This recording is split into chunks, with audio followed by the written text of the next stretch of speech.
शुक्लाम्बरधरं विष्णुं शशिवर्णं चतुर्भुजं प्रसन्नवदनं ध्यायेत् सर्वविघ्नोपशान्तये।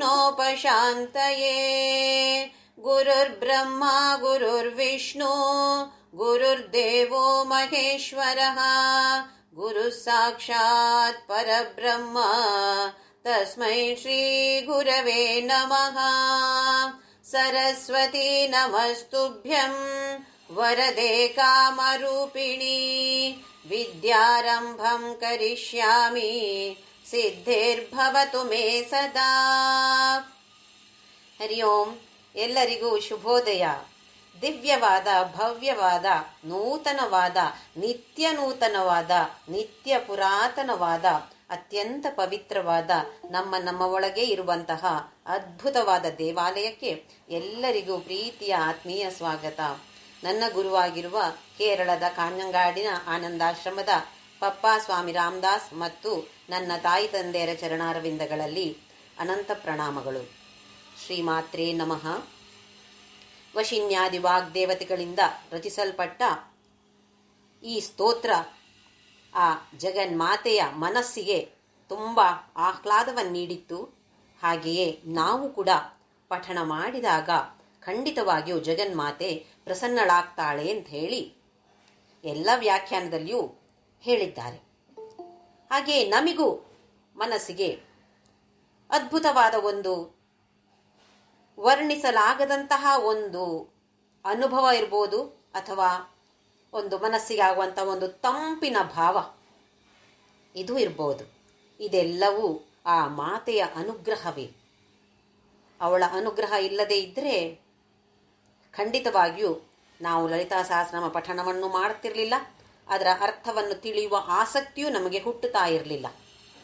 ಆಸಕ್ತಿ ಇದೆ ಅಂತ ಹೇಳಿದರೆ ಖಂಡಿತವಾಗಿಯೂ ಇದು ಅವಳ ಅನುಗ್ರಹವೇ ಹೊರತು ಬೇರೆ ಏನೂ ಅಲ್ಲ. ಹಾಗಾಗಿ ಅವಳಿಗೆ ಒಂದು ನಮಸ್ಕಾರವನ್ನು, ಕೃತಜ್ಞತಾಪೂರ್ವಕವಾದ ನಮಸ್ಕಾರವನ್ನು ಸಲ್ಲಿಸಿ ಮುಂದಿನ ಶ್ಲೋಕಕ್ಕೆ ಹೋಗೋಣ. 13ನೇ ಶ್ಲೋಕ, 12ನೇ ಶ್ಲೋಕದವರೆಗೆ ನೋಡಿದೆವು. 13ನೇ ಶ್ಲೋಕ. ಕನಕಾಂಗದ ಕೇಯೂರ ಕಮನೀಯ ಭುಜಾನ್ವಿತ ರತ್ನಗ್ರೈವೇಯ ಚಿಂತಾಕ ಲೋಲಮುಕ್ತ ಫಲಾನ್ವಿತ. ಕನಕಾಂಗದ ಕೇಯೂರ ಕಮನೀಯ ಭುಜಾನ್ವಿತ. ಕನಕ ಅಂತ ಹೇಳಿದ್ರೆ ಚಿನ್ನ, ಬಂಗಾರ. ಅಂಗದ ಅಂತ ಹೇಳಿದ್ರೆ ಬಳೆ ಅಂತ ಇದೆ, ಬಳೆ ಅಥವಾ ಬ್ರೇಸ್ಲೆಟ್ ಹಾಕೊಳ್ತೇವೆ ನಾವು, ಅದು. ಹಾಗೆಯೇ ಕೇಯೂರ, ಕೇಯೂರ ಅಂತ ಹೇಳಿದ್ರೆ ನಾವು ತೋಳುಗಳಿಗೆ ಹಾಕಿಕೊಳ್ಳುವಂತಹ ತೋಳು ಬಂದಿ ಅಂತ ಹಾಕ್ತಾರೆ ನೋಡಿ, ಅದನ್ನು ಹೇಳ್ತಾ ಇರೋದು ಇಲ್ಲಿ. ಬಳೆ ಅಥವಾ ಬ್ರೇಸ್ಲೆಟ್, ಹಾಗೆಯೂ ತೋಳಬಂದಿಯನ್ನು ಹಾಕಿಕೊಂಡು ಕಮನೀಯ ಭುಜಾನ್ವಿತ, ಎಷ್ಟು ಮನೋಹರವಾಗಿ, ಕಮನೀಯ ಅಂತ ಹೇಳಿದರೆ ಮನೋಹರ, ಸುಂದರವಾಗಿ ಕಾಣಿಸ್ತಾ ಇದ್ದಾಳೆ, ಶೋಭಾಯಮಾನವಾಗಿದೆ. ಭುಜಕ್ಕೆ ತೋಳಬಂದಿಯನ್ನು ಹಾಕಿಕೊಂಡಿದ್ದಾಳೆ, ಅದು ಬಂಗಾರದಿಂದ ಮಾಡಿರುವಂಥದ್ದು. ಇದು ಯಾವುದೇ ಅಂಗವನ್ನು ಇರ್ಬೋದು ಅಥವಾ ಯಾವುದೇ ಆಭರಣವನ್ನು ಇಲ್ಲಿ ಅದ್ಭುತವಾಗಿ ವರ್ಣಿಸ್ತಾ ಇದ್ದಾರೆ ವಶಿನ್ಯಾದಿ ವಾಗ್ದೇವತೆಗಳು. ಅದರ ಮೇಲಿಂದ ಮೇಲೆ ನೋಡದೆ ಅದರ ಹಿಂದಿನ ತತ್ವ ಏನಿದೆ ಇದನ್ನು ನಾವು ತಿಳಿದುಕೊಳ್ಳುವಂಥದ್ದು. ಆ ತಿಳುವಳಿಕೆ ಬೇಕು. ಹಿಂದೆ ಏನೋ ಒಂದಿದೆ, ತತ್ವ ಇದೆ ಅಂತ ಹೇಳುವ ತಿಳುವಳಿಕೆ ಇದ್ದು ಅದರಲ್ಲಿ ಆಸಕ್ತಿಯನ್ನು ಹೊಂದುವಂಥವರಾಗಬೇಕು ನಾವು. ಇದು ಏನು ಅಂದರೆ, ಕನಕ ಅಂತ ಹೇಳೋದು ನಮ್ಮ ಚಿನ್ನ. ಇಲ್ಲಿ ಚಿನ್ನಕ್ಕೆ ಯಾಕೆ ಪ್ರಾಮುಖ್ಯತೆ ಕೊಡ್ತಿದ್ದಾರೆ? ಚಿನ್ನಕ್ಕೆ ಪ್ರಾಮುಖ್ಯತೆ ಅಲ್ಲ. ಚಿನ್ನ ಅಂತ ಹೇಳಿದ್ರೆ ಇಲ್ಲಿ ಒಂಥರದ ಹೊಳಪು ಇರುವಂಥದ್ದು. ಅಂದರೆ ನಮ್ಮ ಬಾಹುಗಳು ಯಾವುದಕ್ಕೆ ನಾವು ಕೈಯನ್ನು ಉಪಯೋಗಿಸ್ತೇವೆ? ಒಂದು ಕಾರ್ಯ ಮಾಡುವುದಕ್ಕೆ, ಕೆಲಸ ಮಾಡುವುದಕ್ಕೆ ನಾವು ಅದನ್ನು ಉಪಯೋಗಿಸ್ತೇವೆ.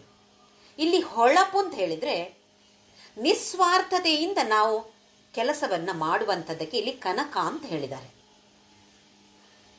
ಅಂದರೆ ಈ ಬಾಹುಗಳು ಕರ್ಮಯೋಗವನ್ನು ಸೂಚಿಸ್ತಾ ಇದೆ. ಭಗವದ್ಗೀತೆಯಲ್ಲಿ ಭಗವಂತ ಕರ್ಮಯೋಗ, ಭಕ್ತಿಯೋಗ, ಜ್ಞಾನಯೋಗದ ಬಗ್ಗೆ ವಿಚಾರ ಮಾಡ್ತಾನೆ. ಇಲ್ಲಿ ಕರ್ಮಯೋಗದ ಬಗ್ಗೆ ಹೇಳ್ತಾ ಇದ್ದಾರೆ. ಕೆಲಸವನ್ನು ಮಾಡಿ ಅದರಲ್ಲಿ ಹೊಳಪಿರಬೇಕು. ಅದು ಹೇಗೆ ಕೆಲಸಕ್ಕೆ ಶೈನಿಂಗ್ ಬರೋದು ಅಂತ ನಮಗೆ ಒಂದು ಸಂಶಯ ಬರುತ್ತೆ. ಕೆಲಸಕ್ಕೆ ಶೈನಿಂಗ್ ಬರೋದು ಅಂದರೆ ಏನು? ಅಂದರೆ ಸೇವಾ ಮನೋಭಾವದಿಂದ ಎಲ್ಲ ಕೆಲಸವನ್ನು ಮಾಡಬೇಕು.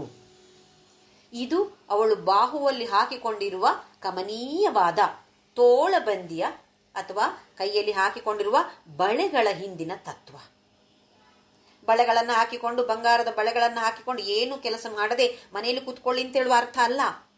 ಹಾಕಿ ಎಲ್ಲ ಆಭರಣವನ್ನು ಹಾಕಿಕೊಳ್ಳಿ, ಆದರೆ ಅದರ ಹಿಂದಿನ ಅರ್ಥ ಏನಿದೆ, ತತ್ವ ಏನಿದೆ ಅದರದ್ದು, ಅದನ್ನ ತಿಳಿದುಕೊಳ್ಬೇಕಾಗಿದೆ. ಬಳೆ ಹಾಕಿ ಕೂರೋದಂದ್ರೆ ಏನೋ ದೊಡ್ಡ ಶೋ ಮಾಡಿಕೊಂಡು ಕೂತ್ಕೊಳ್ಳೋದಕ್ಕಲ್ಲ ಇಲ್ಲಿ. ಅಥವಾ ಆಕರ್ಷಣೀಯವಾಗಿ ಕಾಣಬೇಕು, ನಾನು ನನ್ನ ದೇಹ ಆಕರ್ಷಣೀಯವಾಗಿರಬೇಕು, ಎಲ್ಲರಿಗೂ ಆಹಾ ಎಷ್ಟು ಚೆನ್ನಾಗಿದ್ದಾರೆ ಇವರು ಅಂತ ಹೇಳುವಾಗ ಆಗಬೇಕು, ಈ ಅರ್ಥ ಅಲ್ಲ. ಬಾಹ್ಯ ಸೌಂದರ್ಯದ ಬಗ್ಗೆ ಇಲ್ಲಿ ಹೆಚ್ಚಾಗಿ ವರ್ಣನೆ ಅಲ್ಲ. ಹೊರಗಿನಿಂದ ಕಂಡಾಗ ಓಹೋ ಬಾಹ್ಯ ಸೌಂದರ್ಯದ ಬಗ್ಗೆ ವರ್ಣಿಸ್ತಾರೆ ಅಂತ ಅನ್ಕೊಳ್ಬೋದು ನಾವು.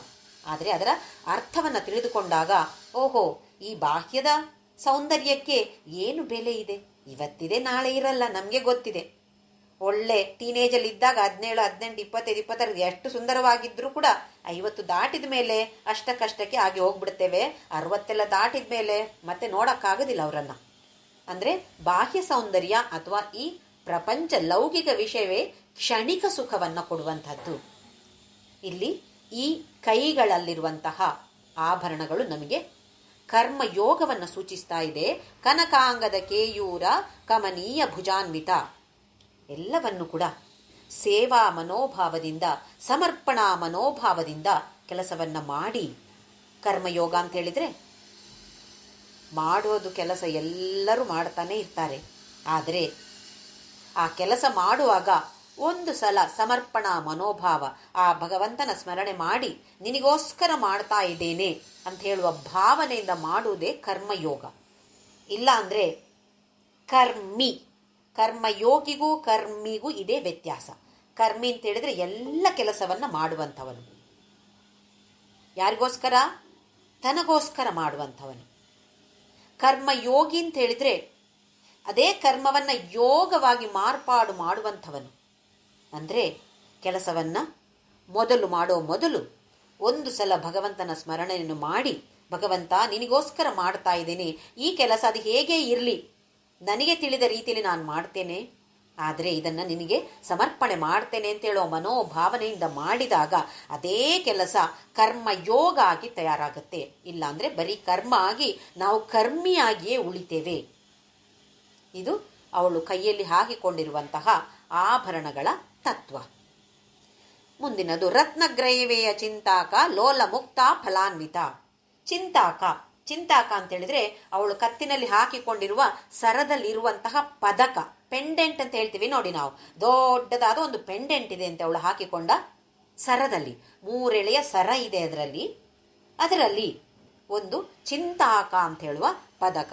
ರತ್ನಗ್ರೈವೇಯ ಚಿಂತಾಕ ಲೋಲ ಮುಕ್ತ ಫಲಾನ್ವಿತ. ಏನನ್ನ ಕೊಡತ್ತೆ ಈ ಪದಕ ಅಂದ್ರೆ, ನಾವು ದೃಷ್ಟಿಯನ್ನ ಈ ಪದಕದ ಮೇಲೆ ಹಾಕಿ ಧ್ಯಾನ ಮಾಡಿದ್ರೆ ನಮಗೇನು ಸಿಗತ್ತೆ ಅಂತ ಹೇಳೋದು ಕೂಡ ಇಲ್ಲಿ ಕೊಟ್ಟಿದ್ದಾರೆ. ಇಲ್ಲಿ ಲೋಲ ಅಂತ ಹೇಳಿದ್ರೆ ಆ ಕಡೆ ಈ ಕಡೆ ಅಲ್ಲಾಡುವಂಥದ್ದು. ಲೋಲಾಕು ಹಾಕೊಳ್ತೀವಿ ನೋಡಿ ಕಿವಿಯಲ್ಲಿ, ಏನದು ಹೀಗೆ ಅಲ್ಲಾಡ್ತಾ ಇರತ್ತಲ್ವ, ಅದಕ್ಕೆ ಲೋಲಾಕು ಅಂತ ಹೆಸರು. ಲೋಲ ಅಂತ ಹೇಳಿದ್ರೆ ಆ ಕಡೆ ಈ ಕಡೆ ಆಗುವಂಥದ್ದು. ಅಂದ್ರೆ ಮನಸ್ಸನ್ನ ಕೇಂದ್ರೀಕರಿಸದೆ ಭಕ್ತಿಯಿಂದ ಮಾಡ್ತೇವೆ. ಯಾತಕ್ಕಾಗಿ? ಇದು ಕೊಡು. ಒಂದು ಸಲ ಲಲಿತಾ ಸಹಸ್ರನಾಮ ಹೇಳ್ತೇನೆ, ನನಗೆ ಇದನ್ನು ಮಾಡು. ಇನ್ನೊಂದು 11 ಸಲ ಹೇಳ್ತೇನೆ, ಅಥವಾ ನಿನಗಿಷ್ಟು ಪ್ರದಕ್ಷಿಣೆ ಬರ್ತೇನೆ, ನನಗೆ ಇದನ್ನು ಮಾಡಿಕೊಡು. ನೀನು ಏನ್ ಮಾಡಬೇಕು? ಲೌಕಿಕ ಆಸಕ್ತಿ ನಮ್ಮದು, ಲೌಕಿಕ ಕೋರಿಕೆಗಳನ್ನ ತೀರಿಸಬೇಕು ಭಗವಂತ. ನಾವು ಬಿಸಿನೆಸ್ ಮಾಡ್ತಾ ಇದ್ದೇವೆ ಭಗವಂತನ ಜೊತೆ. ಒಂದು ಅಂಗಡಿಗೆ ಹೋಗಿ 5 ರೂಪಾಯಿ ಕೊಟ್ಟು ನನಗೆ ಚಾಕ್ಲೇಟ್ ಕೊಡಿ ಅಂದ್ರೆ ಒಂದಿಷ್ಟು ಸಣ್ಣ ಚಾಕ್ಲೇಟ್ ಕೊಡ್ತಾರೆ ಅವರು. ಅದಕ್ಕಿಂತ ಜಾಸ್ತಿದು ಕೊಡೋದಿಲ್ಲ, ಅದಕ್ಕಿಂತ ಕಡಿಮೆದು ಕೊಡೋದಿಲ್ಲ. ಕಡಿಮೆದು ಕೊಟ್ರೆ ನಾನು ಬಿಡೋದಿಲ್ಲ, ಜಾಸ್ತಿದು ಅವರು ಕೊಡೋದಿಲ್ಲ ಅಲ್ವೇ? ಅದು ಬಿಸ್ನೆಸ್ ನಾವು ಮಾಡ್ತಾ ಇರೋದು. ಅಲ್ಲಿ ಆ ಅಂಗಡಿಯವನ ಮೇಲೆ ಯಾವ ಪ್ರೀತಿ ಪ್ರೇಮ ಏನೂ ಇಲ್ಲ ನಮಗೆ, ಬರೀ ಬಿಸ್ನೆಸ್ ಅಲ್ಲಿ. ಹಾಗೆ ಇಲ್ಲಿ ಭಗವಂತನ ಜೊತೆ ಕೂಡ ನಾವು ಈ ತರದ ಒಂದು ವ್ಯವಹಾರವನ್ನ ಮಾಡ್ತಾ ಇದ್ದೇವೆ. 11 ಸಲ ಪ್ರದಕ್ಷಿಣೆ ಮಾಡ್ತೇನೆ, 3 ಸಲ ತಿರುಪತಿಗೆ ಹೋಗ್ತೇನೆ, ಈ ಪ್ರದಕ್ಷಿಣೆ ಅದು ಮಾಡ್ತೇನೆ, ಆಹಾರ ಉಪವಾಸ ಮಾಡ್ತೇನೆ, ಎಷ್ಟು ಸಲ? 11 ವಾರ ಉಪವಾಸ ಮಾಡ್ತೇನೆ. ಯಾಕೆ? ಹೀಗೆ ಆಗ್ಬೇಕು. ನಾನು ನನ್ನ ಏನು ಕೋರಿಕೆ ಇದೆಯೋ, ಲೌಕಿಕ ಕೋರಿಕೆ ಏನಿದೆಯೋ ಅದನ್ನು ನೀನು ತೀರಿಸಿದ್ರೆ ಮಾತ್ರ. ಮಾಡಿದ್ರೆ ನಾನು ನಿನಗೆ 100 ಕಾಯಿ ಗಣಹೋಮ ಮಾಡ್ತೇನೆ, 11 ಕಾಯಿ ಗಣಹೋಮ ಮಾಡ್ತೇನೆ, ರುದ್ರಾಭಿಷೇಕ ಮಾಡಿಸ್ತೇನೆ, ಏನೇನೇನೇನೆಲ್ಲ ಕೋರಿಕೆಗಳು ನಮಗೆ. ಮಾಡಬಾರ್ದಾಗಾದ್ರೆ ಅಂತ ಸಂಶಯ ಬರುತ್ತೆ. ಖಂಡಿತವಾಗಿಯೂ ಮಾಡಬಾರ್ದು ಅಂತಲ್ಲ, ಮಾಡಬೇಕು. ಅದರಿಂದ ಅದನ್ನು ಮೀರಿ ಮುಂದಕ್ಕೆ ಹೋಗಬೇಕು. ನೀನು ಇದನ್ನು ಮಾಡ್ತೀಯೋ ಇಲ್ಲ ನನಗೆ ಗೊತ್ತಿಲ್ಲ, ನಿಂಗೆ ಹೇಗೆ ಸರಿ ಅಂತ ಅನಿಸುತ್ತೋ ಹಾಗೆ ಮಾಡು, ಆದರೆ ನಾನು ಮಾತ್ರ ನಿಂಗೆ ಹೀಗೆ ಮಾಡ್ತೇನೆ ಅಂದರೆ ಪ್ರೇಮದಿಂದ. ಯಾವ ಕೋರಿಕೆಗಳ ಲಿಸ್ಟು ಇಲ್ಲದೇ ಇದ್ದರೆ ಅತಿ ಉತ್ತಮ. ಆದರೂ ನಮ್ಮಂತಹ ಗೃಹಸ್ಥರಿಗೆ ಕೋರಿಕೆಗಳು ಮುಗಿಯೋದಿಲ್ಲ. ಕೋರಿಕೆಗಳು ಇದ್ದಾಗ ಸರಿ, ಅದನ್ನು ಮುಂದೊಡ್ಡಿ ಇದನ್ನು ಮಾಡ್ತೇನೆ ಅದನ್ನು ಮಾಡ್ತೇನೆ ಅಂತ ಹೇಳಿದರೂ ಪರವಾಗಿಲ್ಲ. ಆದರೆ ಸ್ವಲ್ಪ ಸ್ವಲ್ಪವಾಗಿ ಅಧ್ಯಾತ್ಮ ಪದದಲ್ಲಿ ಮುಂದಕ್ಕೆ ಸಾಕ್ತಾ ಲೌಕಿಕ ಕೋರಿಕೆಗಳ ಲಿಸ್ಟ್ ಚಿಕ್ಕದಾಗ್ತಾ ಹೋಗಬೇಕು. ಕೊನೆಯಲ್ಲಿ ಒಂದು ದಿನ ಯಾವೊಂದು ಲೌಕಿಕ ಕೋರಿಕೆಗಳು ಇಲ್ಲದಂತೆ ಆಗಬೇಕು. ಲೌಕಿಕ ಕೋರಿಕೆಗಳ ತೀರಿಸೋಕ್ಕೋಸ್ಕರ ನಾವು ಮಾಡುವಂಥದ್ದು ಲೋಲ. ಮಾಡ್ತೇವೆ, ಪೂಜೆ ಮಾಡ್ತೇವೆ. ಈ ಕೋರಿಕೆಗಳನ್ನು ತೀರಿಸುವುದಕ್ಕೋಸ್ಕರ ಅಂತ ಇದ್ದರೆ ಅದು ಅತಿ ಕೆಳಗಿನ ಭಕ್ತಿ. ಇದು ಲೋಲ. ಮುಕ್ತ ಫಲಾನ್ವಿತ ಅಂತ ಇದೆ ಇಲ್ಲಿ. ಹಾಗೆಯೇ ಮುಕ್ತಿ ಅಂತ ಹೇಳೋದು ಶ್ರೇಷ್ಠವಾದದ್ದು, ಲೋಲ ಅಂತ ಹೇಳೋದು ನಿಕೃಷ್ಟವಾದದ್ದು. ಇದರಲ್ಲಿ ನಿಕೃಷ್ಟವಾಗಿದ್ದಂತಹ ಭಕ್ತನನ್ನು ಮುಕ್ತಿ ಫಲವನ್ನು ಕೊಡುವಷ್ಟು ಮೇಲಕ್ಕೆ ತೆಗೆದುಕೊಂಡು ಹೋಗತ್ತಂತೆ. ಯಾವುದು? ಈ ಪದಕ. ನೋಡಿ ಎಷ್ಟು ಶಕ್ತಿ ಇದೆ. ಒಂದೊಂದು ಆಭರಣಕ್ಕೂ, ಅವಳು ಧರಿಸಿರುವಂತಹ ಒಂದೊಂದು ಆಭರಣಕ್ಕೂ ಎಷ್ಟು ಶಕ್ತಿ ಇದೆ. ರತ್ನಗ್ರೈವೇಯ ಚಿಂತಾಕ ಅಂತ ಹೇಳೋದು ಆ ಪದಕ. ಅದರ ಮೇಲೆ ದೃಷ್ಟಿಯನ್ನು ಕೇಂದ್ರೀಕರಿಸಿ ಧ್ಯಾನ ಮಾಡಿದಂತಹ ಭಕ್ತನಿಗೆ ಲೋಲನಾಗಿದ್ರೂ ಕೂಡ ಅವನಿಗೆ ಮುಕ್ತಿ ಅಂತ ಹೇಳುವ ಫಲಾನ್ವಿತ ಅದರ ಜೊತೆ ಸೇರಿಸಿಕೊಳ್ತಾಳೆ. ಅಥವಾ ಇನ್ನೊಂದು ಅರ್ಥ ಹೇಳೋದಿದ್ರೆ, ಲೋಲನಿಗೆ ಯಾವ ಫಲ ಬೇಕೋ ಆ ಥರ ಫಲ ಕೊಡ್ತಾಳೆ. ಈ ಕೋರಿಕೆಯ ತಗೋ, ಇನ್ನೊಂದು ಕೋರಿಕೆಯ ತಗೋ, ಇದು ತಗೋ ಅಂತ ಕೊಡ್ತಾಳಂತೆ. ಇಲ್ಲ, ಯಾರು ಮುಕ್ತಿಯನ್ನ ಬೇಡ್ತಾರೋ ಅಂಥವರಿಗೆ ಮುಕ್ತಿಯನ್ನೇ ದಯಪಾಲಿಸ್ತಾಳೆ. ಕೇಳಿದ್ದನ್ನೆಲ್ಲ ಕೊಡುವಂತಹ ಕಾಮಧೇನು ಕಲ್ಪವೃಕ್ಷ ತಾನೇ ಚಿಂತಾಮಣಿ ಅವಳು. ಕೇಳುವಾಗ ಜಾಗರೂಕರಾಗಿರ್ಬೇಕು. ಏನನ್ನ ಕೇಳ್ತಾ ಇದ್ದೇನೆ ನಾನು? ಯಾರೋ ಒಬ್ಬ ರಾಜನ ಹತ್ರ ಹೋಗಿ ಒಂದು ಮುಷ್ಟಿ ಅಕ್ಕಿ ನಂಗೆ ಕೊಡಿ ಅಂತ ಹೇಳಿ ಕೇಳಿದ್ರೆ ಅದು ಅವಮಾನ ತಾನೆ ರಾಜನಿಗೆ. ಒಂದು ಮುಷ್ಟಿ ಅಕ್ಕಿ ಕೇಳೋದ ಹೋಗಿ ರಾಜನ ಹತ್ರ? ಏನೋ ಒಂದು ಮುಷ್ಟಿ ಚಿನ್ನವೋ ವಜ್ರ ವೈಢೂರ್ಯ ಕೇಳಿದ್ರೆ ಅದಕ್ಕಾದ್ರೂ ಒಂದು ಅರ್ಥ ಇದೆ. ಅಂತಹ ಇರೋರ ಹತ್ರ ಹೋಗಿ ಒಂದು ಮುಷ್ಟಿ ಅಕ್ಕಿ ಕೊಡಿ ಅಂತ ಹೇಳಿದ್ರೆ ಅಯ್ಯಯ್ಯೋ ಅಂತ ಅನ್ಸಲ್ವೇ ನಮಗೆ? ನಾವು ಅದರಿಂದ ನಾವು ಎಲ್ಲವನ್ನು ದಯಪಾಲಿಸುವಂತಹ, ಮೋಕ್ಷವನ್ನು ದಯಪಾಲಿಸುವಂತಹ ಆ ಜಗನ್ಮಾತೆ ಹತ್ರ ಹೋಗಿ ನಾನು 3 ಸಲ ಲಲಿತಾ ಸಹಸ್ರನಾಮ ಹೇಳ್ತೇನೆ, ನನಗೆ ಇದು ಕೊಡು, ಸಣ್ಣ ಸಣ್ಣ ಕೋರಿಕೆಗಳನ್ನು ಕೇಳ್ತಾ ಇದ್ದೇವಲ್ವೇ, ಬರೀ ಹುಚ್ಚು ನಮಗೆ. ಇದು ನಮ್ಮನ್ನು ನೋಡಿ ಅವಳು ನಗ್ತಾಳಂತೆ, ಅಯ್ಯಯ್ಯೋ ಇದನ್ನ ಕೇಳ್ತಾ ಇದೆಯಲ್ಲ ನೀನು ಅಂತ ಹೇಳ್ಬಿಟ್ಟು.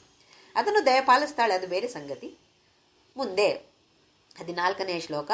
ಕಾಮೇಶ್ವರ ಪ್ರೇಮ ರತ್ನ ಮಣಿ ಪ್ರತಿಪಣಸ್ತನಿ ನಾಭ್ಯಾಲವಾಲ ರೋಮಾಲಿ ಲತಾ ಫಲಕುಚದ್ವಯಿ. ಕಾಮೇಶ್ವರ ಪ್ರೇಮ ರತ್ನ ಮಣಿ ಪ್ರತಿಪಣಸ್ತನಿ. ಇಲ್ಲಿ ಸ್ತನದ ಬಗ್ಗೆ, ಸೌಂದರ್ಯದ ಬಗ್ಗೆ ವರ್ಣನೆ ಇದೆ. ಸ್ತನ ಅಂತ ಹೇಳಿದ ತಕ್ಷಣ ಬಾಹ್ಯದ ಒಂದು ಅಂಗವಾಗಿ ನೋಡಬಾರ್ದು ಅದನ್ನು. ಸಕಾರಾತ್ಮಕ ತತ್ವಂ ನಯತಿ ಇತಿ ಸ್ತನ ಅಂತೇಳಿ ಸಕಾರಾತ್ಮಕವಾದ ಭಾವನೆಯನ್ನ ತಂದು ಕೊಡುವಂಥದ್ದು ಸ್ತನ. ಕಾಮೇಶ್ವರ ಪ್ರೇಮರತ್ನ. ಕಾಮೇಶ್ವರ ತನ್ನ ಪ್ರೇಮವನ್ನ ಅವಳಿಗೆ ಕೊಟ್ಟಾಗ ಅವಳು ಏನನ್ನ ಕೊಟ್ಲು? ಅವನು ಒಂದು ಪ್ರೇಮ ಕೊಟ್ಟರೆ ಅವಳು 2 ಸ್ತನಗಳನ್ನು ಕೊಟ್ಲಂತೆ. ಇಲ್ಲಿ ಸ್ತನ ಅಂತ ಹೇಳಿದ್ರೆ ಮತ್ತೆ ಬಾಹ್ಯದಲ್ಲಿರುವಂತಹ ಅಂಗ ಅಂತ ಅನ್ಕೊಳ್ಬಾರ್ದು. 2 ಸ್ತನಗಳು ಜ್ಞಾನ ಮತ್ತೆ ಆಹಾರ. ಒಂದು ದೇಹಕ್ಕೆ ಬೇಕಾದಂತಹ ಆಹಾರ, ಇನ್ನೊಂದು ಮನಸ್ಸಿಗೆ ಬೇಕಾದಂತಹ ಉತ್ತಮವಾದ ಆಹಾರ ಅಂದರೆ ಜ್ಞಾನ. ಇದನ್ನ ಅವಳು ಎಲ್ಲರಿಗೂ ಕೊಡ್ತಾಳೆ. ಅವನು ಒಂದೇ ಕೊಟ್ಟಿರೋದು, ಇವಳು 2 ಕೊಟ್ಲು ಅಂತ ಹೇಳಿದ್ರೆ, ನಾವು ಶರಣಾಗತಿಯನ್ನು ಹೊಂದಿ ದೀನ ಭಕ್ತರಾಗಿ ಅವಳನ್ನು ಬೇಡಿಕೊಂಡಾಗ ನಾವು ಕೇಳಿದರೆ ಡಬಲ್ ಕೊಡ್ತಾಳಂತೆ ಅವಳು. ಒಂದು ಕೇಳಿದರೆ ಅವಳು 2 ಕೊಡ್ತಾಳೆ. ಅಂದರೆ ಎಷ್ಟು ಜಾಸ್ತಿ ಕೊಡ್ತಾಳೆ ಅವಳು ನಮಗೆ. ಆದರೆ ಬೇಕಾಗಿರೋದೇನು? ವ್ಯಾವಹಾರಿಕ ಬುದ್ಧಿ ಅಲ್ಲ, ಪ್ರೀತಿಯಿಂದ ಪ್ರೇಮರತ್ನ ಆಗಬೇಕದು. ನಿನ್ನ ಮೇಲೆ ಪ್ರೀತಿಯಿಂದ ನಾನು ಮಾಡ್ತಾ ಇದ್ದೀನಿ, ಯಾವುದೇ ಪೂಜೆ ಮಾಡಿದ್ರು ಕೂಡ ನಿನ್ನ ಮೇಲೆ ಪ್ರೀತಿಯಿಂದ ನಿನಗೋಸ್ಕರ ಮಾಡ್ತಾ ಇದ್ದೇನೆ ಅಂತ ಹೇಳುವ ಭಾವನೆಯನ್ನು ಬೆಳೆಸ್ಕೊಳ್ಬೇಕು. ಇರ್ಬೋದು, ಕೋರಿಕೆಗಳು ಇದ್ದೇ ಇರುತ್ತೆ ನಮಗೆ, ಅದು ನಿಲ್ಲೋದಿಲ್ಲ, ಮುಗಿಯೋದಿಲ್ಲ. ಅದನ್ನೆಲ್ಲ ಬದಿಗೆ ತಳ್ಳಿ, ಅದೆಲ್ಲ ನಿನಗೆ ಹೇಗೆ ಬೇಕೋ ನೀನು ಹಾಗೆ ಮಾಡು, ನನಗೆ ಯಾವುದು ಒಳ್ಳೆಯದೋ ನಿನಗೆ ಗೊತ್ತು. ಕುಪುತ್ರೋ ಜಾಯೇತ ಕ್ವಚಿದಪಿ ಕುಮಾತಾನ ಭವತಿ ಅಂತ ಹೇಳಿದ್ರು ಆದಿಶಂಕರಾಚಾರ್ಯರು ದೇವಿ ಅಪರಾಧ ಕ್ಷಮಾಪಣಾ ಸ್ತೋತ್ರದಲ್ಲಿ. ಕೆಟ್ಟ ಮಗ ಹುಟ್ಟಬಹುದು, ಆದರೆ ಕೆಟ್ಟ ತಾಯಿ ಮಾತ್ರ ಎಲ್ಲೂ ಇಲ್ಲ ಅಂತೆ. ಮಗ ಎಷ್ಟೇ ಕೆಟ್ಟವನಾಗಿದ್ರು ಅವನಿಗೆ ಒಳ್ಳೇದಾಗ್ಲಿ ಅಂತೇಳಿ ಬಯಸುವ ತಾಯಿ ಮಾತ್ರ ಇರೋದು ಇಡೀ ಬ್ರಹ್ಮಾಂಡದಲ್ಲಿ, ಎಲ್ಲೇ ಹೋಗಿರಲಿ. ಅವನಿಗೆ ಕೆಟ್ಟದಾಗಲಿ, ನನ್ನ ಮಗುವಿಗೆ ಕೆಟ್ಟದಾಗಲಿ ಅಂತ ಭಾವಿಸುವ ತಾಯಿ ಇಲ್ವೇ ಇಲ್ಲ ಅಂತ ಹೇಳ್ತಾರೆ ಆದಿಶಂಕರಾಚಾರ್ಯರು. ಹಾಗೆಯೇ ನಾವು ಕೂಡ ಪ್ರೀತಿಯಿಂದ ಅವಳನ್ನು ಬೇಡಿಕೊಂಡ್ರೆ ಅವಳು ನಮಗೆ ಕೇಳಿದ್ದಕ್ಕಿಂತ ಜಾಸ್ತಿ, 100 ಪಟ್ಟು ಜಾಸ್ತಿ ಅವಳು ಕೊಡ್ತಾಳೆ ಅಂತ ಹೇಳುವ ಭಾವನೆ ಇಲ್ಲಿ. ಅದನ್ನು ಸ್ತನ ಅಂತೇಳಿ ಅಸಹ್ಯವಾದ ಭಾವನೆಯಿಂದ ದಯವಿಟ್ಟು ಯಾರು ಕೂಡ ತಿಳಿದುಕೊಳ್ಬಾರ್ದು. ಬಾಹ್ಯ ಸೌಂದರ್ಯಕ್ಕಿಂತ ಹೆಚ್ಚು ಅದರಲ್ಲಿ ಅರ್ಥ ಏನಿದೆ, ಆಹಾರ ಮತ್ತು ಜ್ಞಾನ. ನಾವು ಅಷ್ಟೇ ತಾನೇ, ನಮ್ಮ ದೇಹಕ್ಕೆ ಆಹಾರ ಬೇಕು, ಮನಸ್ಸಿಗೆ ಉತ್ತಮವಾದ ಜ್ಞಾನ ಬೇಕು. ಅಂದರೆ ಆ ಜ್ಞಾನವನ್ನು ಅವಳು ಪರಿಪಾಲಿಸಿದಾಗ ನಾವು ಕೂಡ ಹೇಗೆ ವಲ್ಮೀಕದಿಂದ ಹೊರಗಡೆ ಬಂದನೋ ಹಾಗೆಯೇ ನಾವು ಕೂಡ, ವಾಲ್ಮೀಕ ಅಂತ ಹೇಳಿದ್ರೆ ಹುತ್ತದಿಂದ ಹೊರಗಡೆ ಬರಬೇಕಾಗಿದೆ. ನಾವು ಹುತ್ತ ಅಂತ ಹೇಳಿದ್ರೆ ಇದೊಂದು ಮಾಯೆಯಲ್ಲಿ ಮುಳುಗಿದ್ದೇವೆ ನಾವು. ಈ ಮಾಯೆಯಿಂದ ಹೊರಗಡೆ ಬರಬೇಕಿದ್ರೆ ಅವಳು ತಾನೇ ನಮಗೆ ಆ ಜ್ಞಾನವನ್ನು ದಯಪಾಲಿಸಬೇಕಾಗಿರುವಂಥದ್ದು. ದೇಹಕ್ಕೆ ಬೇಕಾದ ಆಹಾರವನ್ನು ದಯಪಾಲಿಸೋಳು ಅನ್ನಪೂರ್ಣೇಶ್ವರಿಯಾಗಿ ಅವಳೇ ನಮಗೆ ಆಹಾರವನ್ನು ಕೊಡ್ತಿದ್ದಾಳೆ. ದೇಹ ಒಂದು ವಾಹನದ ಹಾಗೆ ಮುಂದಕ್ಕೆ ಹೋಗೋಕೆ ನಮಗೆ ಸಹಾಯವನ್ನು ಮಾಡುವಂಥದ್ದು. ಹಾಗೆಯೇ ಈ ಥರದ ಜ್ಞಾನ ಇಲ್ಲದೆ ಇದ್ದರೆ ಮತ್ತೆ ಪುನರಪಿ ಜನನಂ ಪುನರಪಿ ಮರಣಂ ಪುನರಪಿ ಜನನಿ ಜಠರೇ ಶಯನಂ ಅಂತೇಳಿ ಆದಿಶಂಕರಾಚಾರ್ಯರು ಹೇಳಿದ ಹಾಗೆ ಮತ್ತೆ ಚಕ್ರವ್ಯೂಹದಲ್ಲಿ ಸಿಲುಕಿ ನರಳ್ತಾ ಇರ್ತೇವೆ. ಇದರಿಂದ ಹೊರಗಡೆ ಬರಬೇಕು ಅಂತ ಆದರೆ ಆ ಜ್ಞಾನ ಬೇಕು, ಅದಕ್ಕೆ ಆಸಕ್ತಿ ಬೇಕು, ಸರಿಯಾದ ಆಹಾರ ದೇಹಕ್ಕೂ ಬೇಕು, ಮನಸ್ಸಿಗೂ ಬೇಕು. ಇದನ್ನು ತನ್ನ ಸ್ತನಗಳ ಮೂಲಕ ಅವಳು ನಮಗೆ ದಯಪಾಲಿಸ್ತಾಳೆ. ಮುಂದಿನ ಶ್ಲೋಕದ್ದು ಮುಂದಿನ ನಾಮ ನಾಭ್ಯಾಲವಾಲ ರೋಮಾಲಿ ಲತಾ ಫಲಕುಚದ್ವಯಿ. ಮತ್ತೆ ಸ್ತನಗಳ ಬಗ್ಗೆ ಇದೆ ಇಲ್ಲಿ. ನಾಭ್ಯ ಆಲವಾಲ ರೋಮಾಲಿ. ಆಲವಾಲ ಅಂತೇಳಿದರೆ ಸಪೋರ್ಟ್, ಒಂದು ಆಧಾರ. ನಾಭಿಯನ್ನು ಆಧಾರವಾಗಿ ತೆಗೆದುಕೊಂಡು ಲತಾ ಫಲಕುಚದ್ವಯಿ. ಲತಾ ಇಲ್ಲಿ ಒಂದು ಬಳ್ಳಿಯ ಹಾಗೆ ಇದೆ.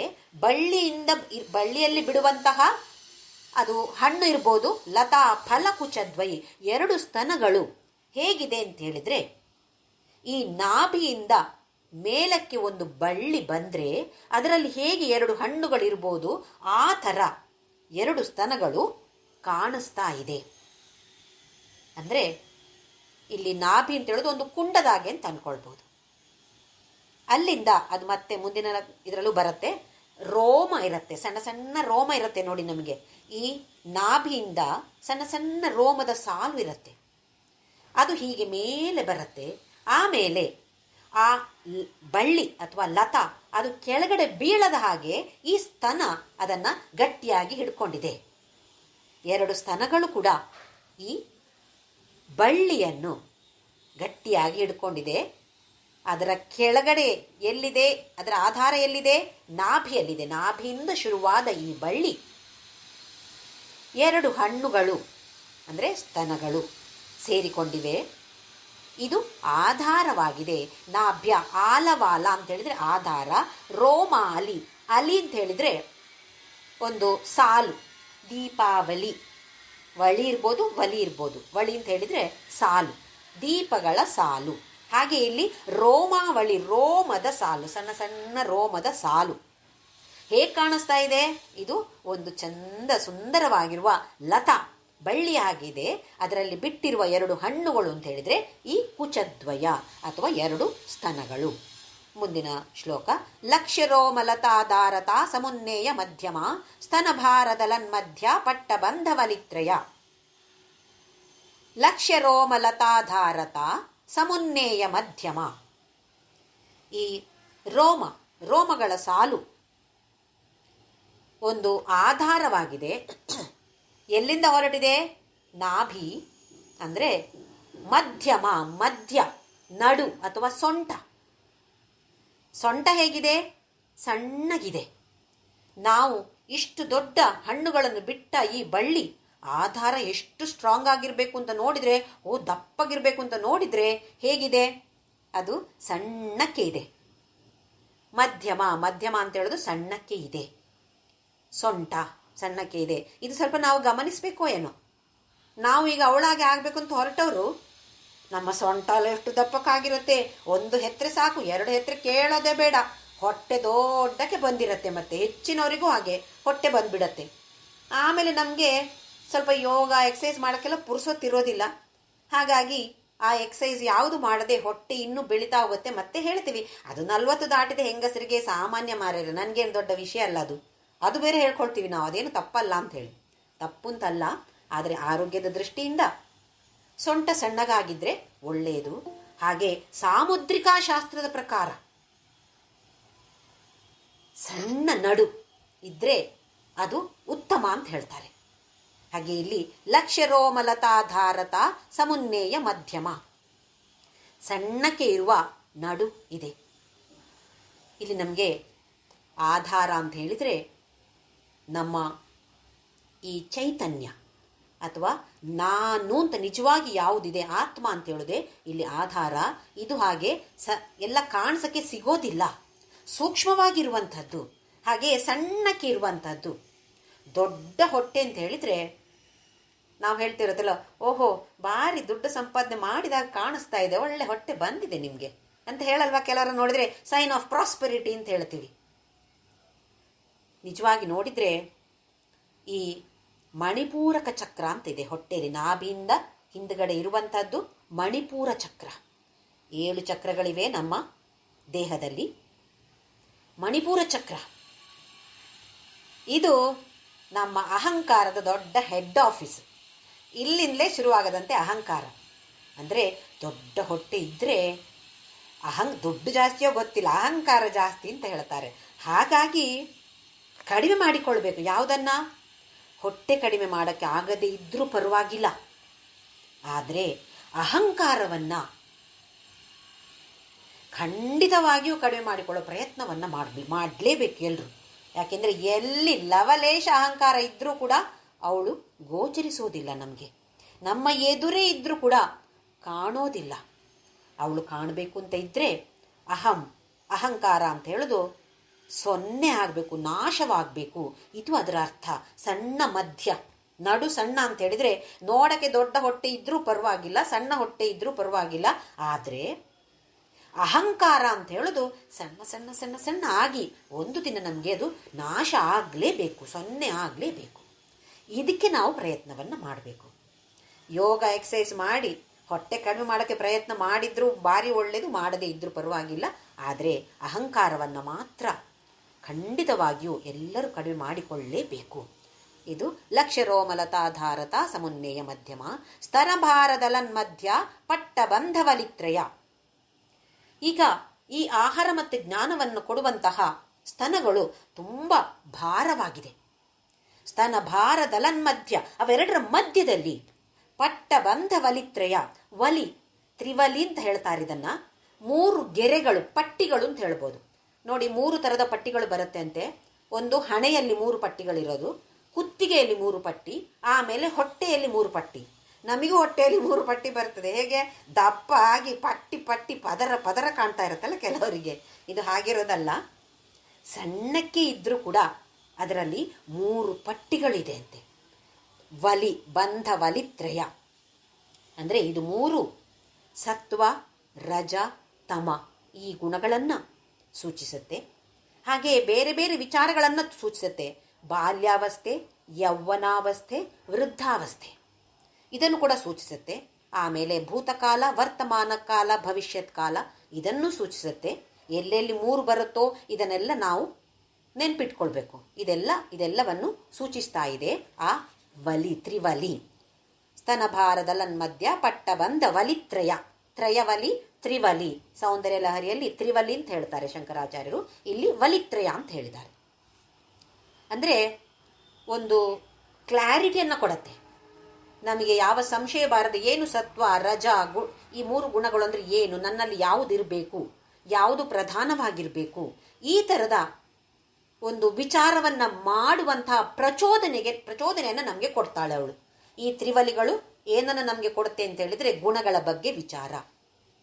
ಹಾಗೆಯೇ ಬಾಲ್ಯಾವಸ್ಥೆ, ನಾನು ಹೇಗಿದ್ದೆ ಬಾಲ್ಯಾವಸ್ಥೆಯಲ್ಲಿ, ಯೌವನಾವಸ್ಥೆಯಲ್ಲಿ ಹೇಗಿದ್ದೆ, ಹೇಗಿರಬೇಕಾಗಿತ್ತು, ಈಗ ಈ ಸಮಯದಲ್ಲಿ ನಾನು ಹೇಗಿರಬೇಕು, ಹೇಗಿದ್ದೇನೆ, ಹೇಗಿರಬೇಕು ಅಂತೇಳಿ ಒಂದು ಐಡಿಯಲ್ ಅಂತ ಇರುತ್ತೆ. ಈ ಥರ ಇರಬೇಕು, ಆ ಥರ ಇದ್ದೇನಾ ಇಲ್ವಾ ಅಂತ ಹೇಳುವ ವಿಶ್ಲೇಷಣೆಯನ್ನು ಮಾಡುವುದಕ್ಕೆ ಪ್ರಚೋದನೆಯನ್ನು ಕೊಡುತ್ತೆ ಈ ತ್ರಿವಲಿಗಳು.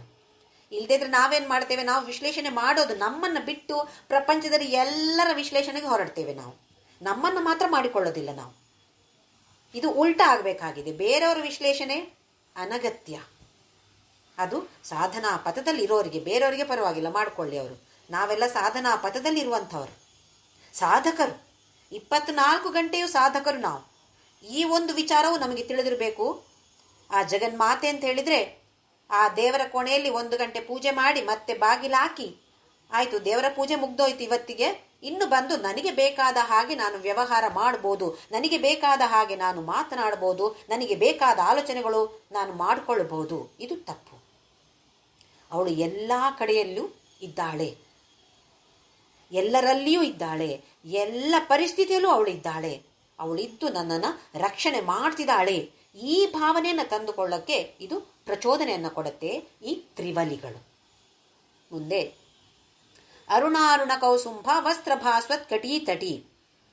ಈ ಸೊಂಟಕ್ಕೆ ಒಂದು ಕೆಂಪಿನಲ್ಲಿ ಕೆಂಪು ಒಂದು ಆ ಬಣ್ಣದ ಬಟ್ಟೆಯನ್ನು ಕಟ್ಟಿಕೊಂಡಿದ್ದಾಳಂತೆ. ಈ ಡ್ಯಾನ್ಸ್ ಮಾಡೋರನ್ನ ನೋಡಿ, ನೃತ್ಯಗಾರ್ತಿಯರನ್ನು ನೋಡಿದರೆ ಒಂದು ಕಚ್ಚೆ ಥರ ಹಾಕ್ಕೊಂಡಿರ್ತಾರೆ. ಆಮೇಲೆ ಸೊಂಟದ ಕೆಳಗಡೆ ಆ ಹಿಂಭಾಗ ಕವರ್ ಆಗುವ ಹಾಗೆ ಒಂದು ಬಟ್ಟೆಯನ್ನು ಕಟ್ಟಿಕೊಂಡಿರ್ತಾರೆ. ಅದೇ ಥರದ ಒಂದು ಬಟ್ಟೆಯನ್ನು ಅರುಣಾರುಣ ಕೌಸುಂಭ ವಸ್ತ್ರ ಭಾಸ್ವತ್ ಕಟಿ ತಟಿ, ಕಟಿತಟಿಯಲ್ಲಿ ಈ ಥರದ ಕೆಂಪಗಾಗಿರುವ ವಸ್ತ್ರವನ್ನು ಕೌಸುಂಭ, ಕುಸುಮಾಭ, ಕೌಸುಂಭ ಅಂತೇಳಿದ್ರೆ ಕುಸುಮದ ಹಾಗೆ ಮೃದುವಾಗಿರುವ ಮೆತ್ತಗಿರುವ ಬಟ್ಟೆಯನ್ನು ಅವಳು ಕಟ್ಟಿಕೊಂಡಿದ್ದಾಳೆ.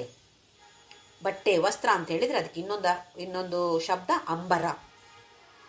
ಅಂಬರ ಅಂತ ಹೇಳಿದ್ರೆ ಇನ್ನೊಂದು ಅರ್ಥ ಆಕಾಶ. ಅಂದರೆ ಇಡೀ ಆಕಾಶವೇ ಅವಳು ಧರಿಸಿಕೊಂಡಿರುವಂತಹ ಆ ಸುಂದರವಾದ ಬಟ್ಟೆ ಹೇಗಿದೆ? ಕೆಂಪಗಾಗಿದೆ, ಮೆತ್ತಗಾಗಿದೆ. ಇದನ್ನೆಲ್ಲ ನಾವು ಗಮನಿಸಬೇಕು. ಆಕಾಶದಲ್ಲಿ ಸೂರ್ಯೋದಯದ ಸಮಯದಲ್ಲಿ ಆ ಬಣ್ಣ ಬೇರೆ ಬೇರೆ ಥರದ ಬಣ್ಣಗಳು ಕಾಣ್ತಾ ಹೋಗುತ್ತೆ. ಎಷ್ಟು ರಮಣೀಯವಾಗಿರುತ್ತೆ, ಅದು ಅದ್ಭುತವಾಗಿರುತ್ತೆ ನೋಡೋದಕ್ಕೆ. ಆಗ ಇವಳ ಸ್ಮರಣೆ ಬರಬೇಕು, ನಮಗೆ ತಾಯಿಯ ಸ್ಮರಣೆ ಬರಬೇಕು.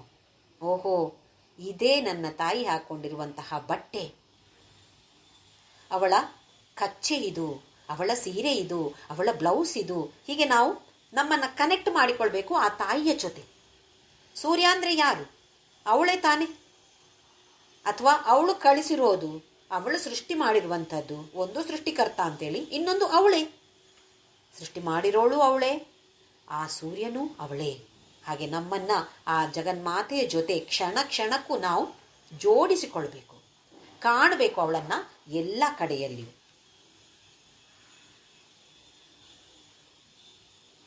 ರತ್ನ ಕಿಂಕಿಣಿಕಾರಮ್ಯ ರಶನಾ ದಾಮಭೂಷಿತ. ಸೊಂಟದ ಪಟ್ಟಿ. ರಶನ ಅಂತೇಳಿದ್ರೆ ಸೊಂಟ, ದಶನ ಅಂತೇಳಿದರೆ ಹಲ್ಲು, ರದನ ಅಂತೇಳಿದ್ರು ಹಲ್ಲು. ಇಲ್ಲಿಗ ಬಂದಿರೋದು ರಶನ. ರಶನ ಅಂತ ಹೇಳಿದರೆ ಸೊಂಟ. ರತ್ನ ಕಿಂಕಿಣಿಕಾರಮ್ಯ ರಶನಾ ದಾಮ. ದಾಮ ಅಂತೇಳಿದರೆ ಬಳ್ಳಿ, ದಾಮೋದರ. ದಾಮ ಅಂತೇಳಿದರೆ ಹಗ್ಗ ಅಥವಾ ಬಳ್ಳಿ. ಬಳ್ಳಿಯನ್ನು ಕೃಷ್ಣನ ಸೊಂಟಕ್ಕೆ ಕಟ್ಟಿದ್ಲಂತೆ ಯಶೋದೆ. ಯಾಕೆಂದರೆ ತುಂಬ ತುಂಟ, ಅದಕ್ಕೆ ಅವನಿಗೆ ಸೊಂಟಕ್ಕೆ ಹಗ್ಗ ಕಟ್ಟಿಬಿಟ್ಲು. ಹಾಗೆ ಇಲ್ಲಿ ಇವಳು ಸೊಂಟಕ್ಕೆ ಪಟ್ಟಿಯನ್ನು ಧರಿಸಿಕೊಂಡಿದ್ದಾಳೆ. ಅದರಲ್ಲಿ ರತ್ನ ಕಿಂಕಿಣಿ, ನೋಡಿ, ಯಾವುದೇ ನಾವು ಆಭರಣವನ್ನ ಮಾಡಿಸ್ಕೊಂಡ್ರು, ಒಂದು ಪದಕ ಮಾಡಿಸ್ಕೊಂಡ್ರು, ಅದಕ್ಕೆ ಒಂದು ಸಣ್ಣಕ್ಕೆ ಮುತ್ತಿನ ಒಂದು ಜಾಲರಿಯಾಗಿ ಮಾಡಿಸ್ಕೊಳ್ತೇವೆ. ಯಾಕೆ? ನೋಡುವಾಗ ಚೆನ್ನಾಗಿ ಕಾಣಿಸುತ್ತೆ. ಸಣ್ಣಕ್ಕೆ ಸೌಂಡ್ ಬರ್ತಾ ಇರುತ್ತೆ, ಕಿನಿ ಕಿನಿ ಕಿನಿ ಕಿನಿ ಅಂತ ಸಣ್ಣ ಸೌಂಡು, ದೊಡ್ಡಕ್ಕಲ್ಲ, ಕಾಲ್ ಗೆಜ್ಜೆಯಲ್ಲೂ ಬರುತ್ತೆ. ಇದು ಸಣ್ಣಕ್ಕೆ, ದೊಡ್ಡಕ್ಕಿಲ್ಲ. ರತ್ನ ಕಿಂಕಿಣಿಕಾರಮ್ಯ ರಶನ ಧಾಮಭೂಷಿತ. ಸೊಂಟದ ಪಟ್ಟಿಯನ್ನು ಧರಿಸೋದು ಅಂತ ಹೇಳಿದ್ರೆ ಅಹಂಕಾರವನ್ನ ಕಡಿಮೆ ಮಾಡೋದು. ಈಗ ಹೇಳಿದಾಗೆ ಹೊಟ್ಟೆ ಮಣಿಪೂರ ಚಕ್ರ ಅಹಂಕಾರಕ್ಕೆ ಹೆಡ್ ಆಫೀಸ್. ಈಗ ಅದನ್ನ ಕಡಿಮೆ ಮಾಡಬೇಕು ತಾನೇ. ಅಹಂಕಾರವನ್ನ ಕಡಿಮೆ ಮಾಡಬೇಕು ಅಂತ ಹೇಳಿದ್ರೆ ಸೊಂಟದ ಪಟ್ಟಿಯನ್ನ ಧರಿಸಬೇಕು. ಧರಿಸಿದ ಕೂಡಲೇ ಕಡಿಮೆ ಆಗ್ತದೆ ಅಂತ ಆದರೆ ನಾವೆಲ್ಲರೂ ಧರಿಸ್ಕೊಳ್ಬೋದು. ಎಷ್ಟು ಬೇಗ ಅಲ್ಲಿ ಆ ಅಹಂ ಅಂತ ಹೇಳಿದ್ರೆ ನಾಶ ಆಗತ್ತೆ ಅಂತಾದರೆ ಇಲ್ಲ. ಇದು ಅದರ ತತ್ವ. ಕಟ್ಟಿಕೊಳ್ಳೋದು ಅಂತ ಹೇಳಿದ್ರೆ ಹೀಗೆ ಮಾಡಬೇಕು. ಅದನ್ನು ಧರಿಸಿಕೊಳ್ಳೋದು ಅಂತ ಹೇಳಿದ್ರೆ ನಮ್ಮ ಅಹಂಕಾರವನ್ನು ಕಡಿಮೆ ಮಾಡಿಕೊಳ್ಬೇಕು ಅಂತ ಹೇಳುವ ತತ್ವ ಅಲ್ಲಿ. ರತ್ನ ಕಿಂಕಿಣಿಕಾರಮ್ಯ ರಶನ ಧಾಮಭೂಷಿತ. ಎಷ್ಟು ಚೆನ್ನಾಗಿರುವ ಸೊಂಟದ ಪಟ್ಟಿಯನ್ನು ಅವಳು ಧರಿಸಿಕೊಂಡಿದ್ದಾಳೆ. ನಾವು ಕೆಲವೊಂದ್ಸಲ ಮದುವೆಗೆಲ್ಲ ಹೋದರೆ ನೋಡ್ತೇವೆ, ಕೆಲವರು ತೋಳ ಬಂದಿ ಹಾಕಿರ್ತಾರೆ, ಚಂದ ಬ್ರೇಸ್ಲೆಟ್ ಹಾಕಿರ್ತಾರೆ, ಸೊಂಟದ ಪಟ್ಟಿ ಹಾಕಿರ್ತಾರೆ. ನಮಗೂ ನೋಡಿದರೆ ಆಹಾ ಎಷ್ಟು ಸುಂದರವಾಗಿದೆ ಅಂತ ಅನ್ಸತ್ತೆ. ಇನ್ನು ಮೇಲೆ ಯಾವುದೇ ವಿವಾಹ ಸಮಾರಂಭಗಳಿಗೋ ಅಥವಾ ಯಾವುದೇ ಸಮಾರಂಭಕ್ಕೆ ಹೋದರೂ ಯಾರನ್ನೇ ಸೊಂಟದ ಪಟ್ಟಿ ಧರಿಸಿರೋರು, ತೋಳ ಬಂದಿಯನ್ನು ಧರಿಸಿರೋರು ಇವ್ರನ್ನೆಲ್ಲ ನೋಡಿದರೆ ತಕ್ಷಣ ನಮಗೆ ಈ ಜಗನ್ಮಾತೆಯ ನೆನಪು ಬರಬೇಕು, ಸ್ಮರಣೆ ಆಗಬೇಕು. ಓಹೋ, ಇದು ತುಂಬ ಸುಂದರವಾಗಿದೆ. ಹಾಗಾದರೆ ನನ್ನ ತಾಯಿ ಧರಿಸಿಕೊಂಡಿದ್ದು ಎಷ್ಟು ಸುಂದರವಾಗಿರಬೇಕು ಅಂದರೆ ನಾವು ಊಹಿಸಬೇಕು. ನೋಡಿ, ನಮ್ಮ ಊಹನೆ ಎಷ್ಟು ಶ್ರೇಷ್ಠವಾಗಿರುತ್ತೋ ಅಷ್ಟೇ ಶ್ರೇಷ್ಠವಾಗಿ ನಮ್ಮ ಮುಂದೆ ಖಂಡಿತವಾಗಿಯೂ ಗೋಚರ ಆಗ್ತಾಳೆ ಅವಳು. ನಮ್ಮ ಮುಂದೆ ಇದ್ದಾಳೆ, ನಮ್ಮ ಕಣ್ಣಿಗೆ ಕಾಣಿಸ್ತಾ ಇಲ್ಲ. ಯಾಕೆ ಅಂತ ಹೇಳಿದ್ರೆ ನಮ್ಮ ಕಣ್ಣು ಮನಸ್ಸು ಎಲ್ಲವೂ ಕೂಡ ಬಾಹ್ಯ ಪ್ರಪಂಚದಲ್ಲಿ ಮುಳುಗಿದೆ. ಅದಕ್ಕೋಸ್ಕರ ಸಿಗೋದಿಲ್ಲ ನಮಗೆ ಅವಳು. ಅದಕ್ಕೆ ಅವಳನ್ನ ಕಾಣಬೇಕು ಅಂತ ಆದರೆ ನಮ್ಮ ಮನಸ್ಸನ್ನು ಬದಲಾಯಿಸ್ತಾ ಹೋಗಲೇಬೇಕು ನಾವು. ಇದ್ದಾಳೆ, ಇಲ್ಲಿದ್ದಾಳೆ, ಹೀಗಿದ್ದಾಳೆ, ಯಾರನ್ನೇ ನೋಡಿದ್ರು ಓಹೋ ಈ ಹುಡುಗಿ ಹೀಗೆ ಚೆನ್ನಾಗಿರ್ಬೇಕು ಅಂತಾದರೆ ನನ್ನ ಜಗನ್ಮಾತೆ ಎಷ್ಟು ಸುಂದರವಾಗಿರ್ಬೇಕು. ಹಾಗಾದ್ರೆ ಅವಳ ಸೊಂಟದ ಪಟ್ಟಿ ಎಷ್ಟು ಚೆನ್ನಾಗಿರ್ಬೋದು. ರತ್ನ ಕಿಂಕಿಣಿ, ಓಹೋ ಹೀಗೀಗೆ ರತ್ನ ಎಲ್ಲ ಅದರಲ್ಲಿ ನೇತಾಡ್ತಾ ಇದೆ ಸೊಂಟದ ಪಟ್ಟಿಯಲ್ಲಿ, ಎಷ್ಟು ಅದ್ಭುತವಾಗಿರಬೇಕು. ಈ ಥರದ ಜೋಡಿಸಿಕೊಳ್ಳುವಂತಹ ಒಂದು ಪದ್ಧತಿಯನ್ನ ಸ್ವಲ್ಪ ಸ್ವಲ್ಪವಾಗಿ ಬೆಳೆಸಿಕೊಳ್ಳುವ ಪ್ರಯತ್ನವನ್ನ ಮಾಡೋಣ. ಕಾಮೇಶ ಜ್ಞಾತ ಸೌಭಾಗ್ಯ ಮಾರ್ಧವೋ ರುದ್ವಯಾನ್ವಿತ. ಊರುದ್ವಯ, ಊರು ಅಂತ ಹೇಳಿದ್ರೆ ತೊಡೆ. ಊರು ಅಂತ ಹೇಳಿದ್ರೆ ನಮ್ಮ ಊರಿಗೆ ಹೋಗುದಾ ಊರು ಅಂತಲ್ಲ, ತೊಡೆಗೆ ಊರು ಅಂತ ಹೆಸರು ಸಂಸ್ಕೃತದಲ್ಲಿ ಶಬ್ದ ಪದ. ಊರುದ್ವಯ, ಎರಡು ತೊಡೆಗಳು. ಕಾಮೇಶ ಜ್ಞಾತ ಸೌಭಾಗ್ಯ, ಆ ಪತಿಯಾದ ಕಾಮೇಶ್ವರನಿಗೆ ಮಾತ್ರ ಕಾಣಸಿಗುವಂತಹ. ಹೇಗಿದೆ? ಮಾರ್ಧವೋ, ತುಂಬ ಮಾರ್ಧವವಾಗಿದೆ, ಮೆತ್ತಗೆ ಇದೆ ಅವಳ ತೊಡೆಗಳು. ಅವಳು ಶಿವನ ತೊಡೆಯ ಮೇಲೆ ಕೂತಿರ್ತಾಳೆ. ಹಾಗಾಗಿ ಅವನಿಗೆ ಅವಳ ತೊಡೆಯ ಸ್ಪರ್ಶ ಸಿಗತ್ತೆ. ಆ ಎಷ್ಟು ಮೆತ್ತಗಿದೆ ಅಂತ ಹೇಳಿದ್ರೆ ಇದರ ಅನುಭವ ಅವನಿಗೆ ಆಗತ್ತೆ. ಇಲ್ಲಿ ಕಾಮೇಶ್ವರ ಅಂತ ಹೇಳಿದ್ರೆ ಆ ಪತಿ ಕಾಮೇಶ್ವರ ಮಾತ್ರ ಅಲ್ಲದೆ ಎಲ್ಲ ಯೋಗಿಗಳು ಯಾರೆಲ್ಲ ಅವಳ ಧ್ಯಾನ ಮಾಡ್ತಾರೋ ಎಲ್ಲರಿಗೂ ಕೂಡ ಈ ಒಂದು ಅನುಭವ ಆಗತ್ತೆ ಅಂತೆ. ಮತ್ತೆ ತೊಡೆ ಅಂತ ಹೇಳಿದ್ರೆ ಅದನ್ನ ಒಂದು ಅಂಗವಾಗಿ ಸ್ವೀಕಾರ ಮಾಡಬಾರ್ದು. ದೇಹದ ಅಂಗವಾಗಿ ಸ್ವೀಕಾರ ಮಾಡದೆ ಅದರ ಹಿಂದಿನ ತತ್ವ ಏನಿದೆ, ಎಷ್ಟು ದೃಢತೆ ಬೇಕು ನೋಡಿ ತೊಡೆಗೆ. ತೊಡೆ ಕಾಲಿಗೆ ಒಂದು ದೃಢತೆ ಇಲ್ಲ ಅಂತೇಳಿ ಆದರೆ ನಮಗೆ ನಿಲ್ಲಕ್ಕೆ ಸಾಧ್ಯ ಇಲ್ಲ. ಅಂದರೆ ದೃಢತೆ ಬೇಕು. ಧೃತಿ, ಉತ್ಸಾಹ, ಇದು ನೋಡಿದ್ದೇವೆ ನಾವು ಭಗವದ್ಗೀತೆಯಲ್ಲಿ. ಧೃತಿ ಒಂದು ಸಂಕಲ್ಪ ಶಕ್ತಿ. ಮಾಡ್ತೇನೆ ನಾನು, ನನಗೂ ಅವಳು ಕಾಣಸಿಗಲೇಬೇಕು, ಅಹಂಕಾರವನ್ನು ಕಡಿಮೆ ಮಾಡಲೇಬೇಕು, ಹಾಗೆ ನಾನು ಅವಳಿಗೆ ಪ್ರಾರ್ಥನೆಯನ್ನು ಮಾಡ್ತೇನೆ, ನನ್ನ ಹತ್ರ ಮಾಡಿಸ್ತಾಳೆ ಅವಳು. ಶರಣಾಗತಿ, ದೃಢತೆ, ಉತ್ಸಾಹ 2 ದಿನ ಮಾಡಿ 3ನೇ ದಿನ ಯಬ್ಬ ಇವಳು ಸಿಗೋದಿಲ್ಲಪ್ಪ, ನಮಗೆ ಬೇಡ ಬಿಡಿ, ಅದು ದೊಡ್ಡ ಅಲ್ಲಿ ಹಿಮಾಲಯಕ್ಕೆ ಹೋಗಿ ಮಾಡೋರಿಗೆ ಮಾತ್ರ ಕಾಣೋದೇನು, ನಮ್ಮಂಥವರಿಗೆ ಬಿಡಿ ಸಿಗೋದಿಲ್ಲ ಬಿಡಿ. ನಾವು ನಿರುತ್ಸಾಹಿಗಳಾಗ್ತೇವೆ. ಬೇರೆಯವರ ಉತ್ಸಾಹವನ್ನು ಕೂಡ ಕೆಳಕ್ಕೆ ಎಳೆದು ಅದಕ್ಕೆ ಉತ್ಸಾಹಕ್ಕೆ ತಣ್ಣೀರು ಎರಚುವ ಪ್ರಯತ್ನವನ್ನು ನಾವು ಮಾಡಬಾರ್ದು. ಉತ್ಸಾಹದಿಂದ ಮುಂದಕ್ಕೆ ಸಾಗಬೇಕು. ಪ್ರತಿ ಸಲವೂ ಪಾಸ್ ಆಗ್ತೇವೆ ಅಂತ ಏನು ಗ್ಯಾರಂಟಿ ಇಲ್ಲ, ಫೇಲ್ ಆಗ್ತೇವೆ. ಆದರೂ ಕೂಡ ಹೇಗೆ ಒಂದು ಮಗು ನಡೆಯೋದನ್ನ ಕಲಿಯುವಾಗ ಎಷ್ಟು ಸಲ ಬೀಳತ್ತೆ ಆ ಮಗು, ಓಹೋ ನನಗಿನ್ನು ಬರಲ್ಲಪ್ಪ ಅಂತ ಕೂತೇ ಬಿಡತ್ತಾ, ಮತ್ತೆ ಮತ್ತೆ ಎದ್ದು ಪ್ರಯತ್ನ ಮಾಡಿ ಒಂದು ದಿನ ಮ್ಯಾರಥಾನ್ ಓಟದಲ್ಲಿ ಫಸ್ಟ್ ಪ್ರೈಸ್ ತೆಗೆಯುತ್ತೆ ಆ ಮಗು. ಹಾಗೆ ನಾವು ಕೂಡ ಹಾಗಾಗಬೇಕು. ಓಹೋ, ಉತ್ಸಾಹ ಯಾವತ್ತೂ ಕಡಿಮೆ ಆಗಲೇಬಾರ್ದು. ಉತ್ಸಾಹದಿಂದ ದೃಢತೆ, ಆ ಸಂಕಲ್ಪ ಶಕ್ತಿ ಎಷ್ಟು ದೃಢವಾಗಿರಬೇಕು. ನಿರ್ಧಾರವನ್ನು ಮಾಡಿ ಆಯಿತು, ಇನ್ನು ಮುಂದಕ್ಕೆ ಹೋಗೋದೇ, ಹಿಂದೆ ತಿರುಗಿ ನೋಡೋದಿಲ್ಲ ಅಂತ ಹೇಳುವ ಭಾವನೆಯನ್ನ ಬೆಳೆಸಿಕೊಳ್ಳುವ ಒಂದು ಸೂಚನೆಯನ್ನ ಈ ಕಾಮೇಶ ಜ್ಞಾತ ಸೌಭಾಗ್ಯ ಮಾರ್ಧವೋ ರುದ್ವಯಾನಿತ, ಊರುದ್ವಯ, ಅವಳ ತೊಡೆಗಳು ಹೀಗಿದೆ, ದೃಢತೆ. ಮಾಣಿಕ್ಯ ಮುಕುಟಾಕಾರ ಜಾನುದ್ವಯ ವಿರಾಜಿತ. ಜಾನು ಅಂತ ಹೇಳಿದ್ರೆ ಮೊಣಕಾಲು, ಮಂಡಿ. ಎಲ್ಲರಿಗೂ ಮಂಡಿ ನೋವಿರುತ್ತೆ ಅಲ್ವಾ, ಅದೇ ಮಂಡಿ ಜಾನು. ಮಾಣಿಕ್ಯ ಮುಕುಟಾಕಾರ ಹೇಗಿದೆ ಅಂತೆದು, ಮಾಣಿಕ್ಯದ ಮುಕುಟ. ಮುಕುಟ ಅಂತ ಹೇಳಿದ್ರೆ ಒಂದು ಡೋಮ್, ಗುಮ್ಮಟ ಅಂತ ಹೇಳೋದಿಲ್ವಾ, ಹೀಗಿರತ್ತೆ ಅಲ್ವಾ, ಒಂದು ಗುಮ್ಮಟದ ಆಗಿದೆ. ಯಾವುದರಿಂದ ಮಾಡಿದ ಗುಮ್ಮಟ? ಮಾಣಿಕ್ಯದಿಂದ ಮಾಡಿದ ಗುಮ್ಮಟದ ಹಾಗಿದೆ ಈ ಮಂಡಿ. ಯಾರಿಗೆಲ್ಲ ಮಂಡಿ ನೋವಿದೆಯೋ ಈ ಒಂದು ನಾಮವನ್ನ ಹಲವಾರು ಬಾರಿ ಹೇಳಬೇಕು ಅಂತೇಳಿ ಒಂದು ಪುಸ್ತಕದಲ್ಲಿ ಕೊಟ್ಟಿದ್ರು. ಮಂಡಿ ನೋವಿರುವವರು ಈ ಒಂದೇ ಒಂದು ನಾಮವನ್ನ ಹಲವಾರು ಸಾರಿ ಪಠಣೆಯನ್ನ ಮಾಡಿ ಅಂತ ಹೇಳಿದ್ರು.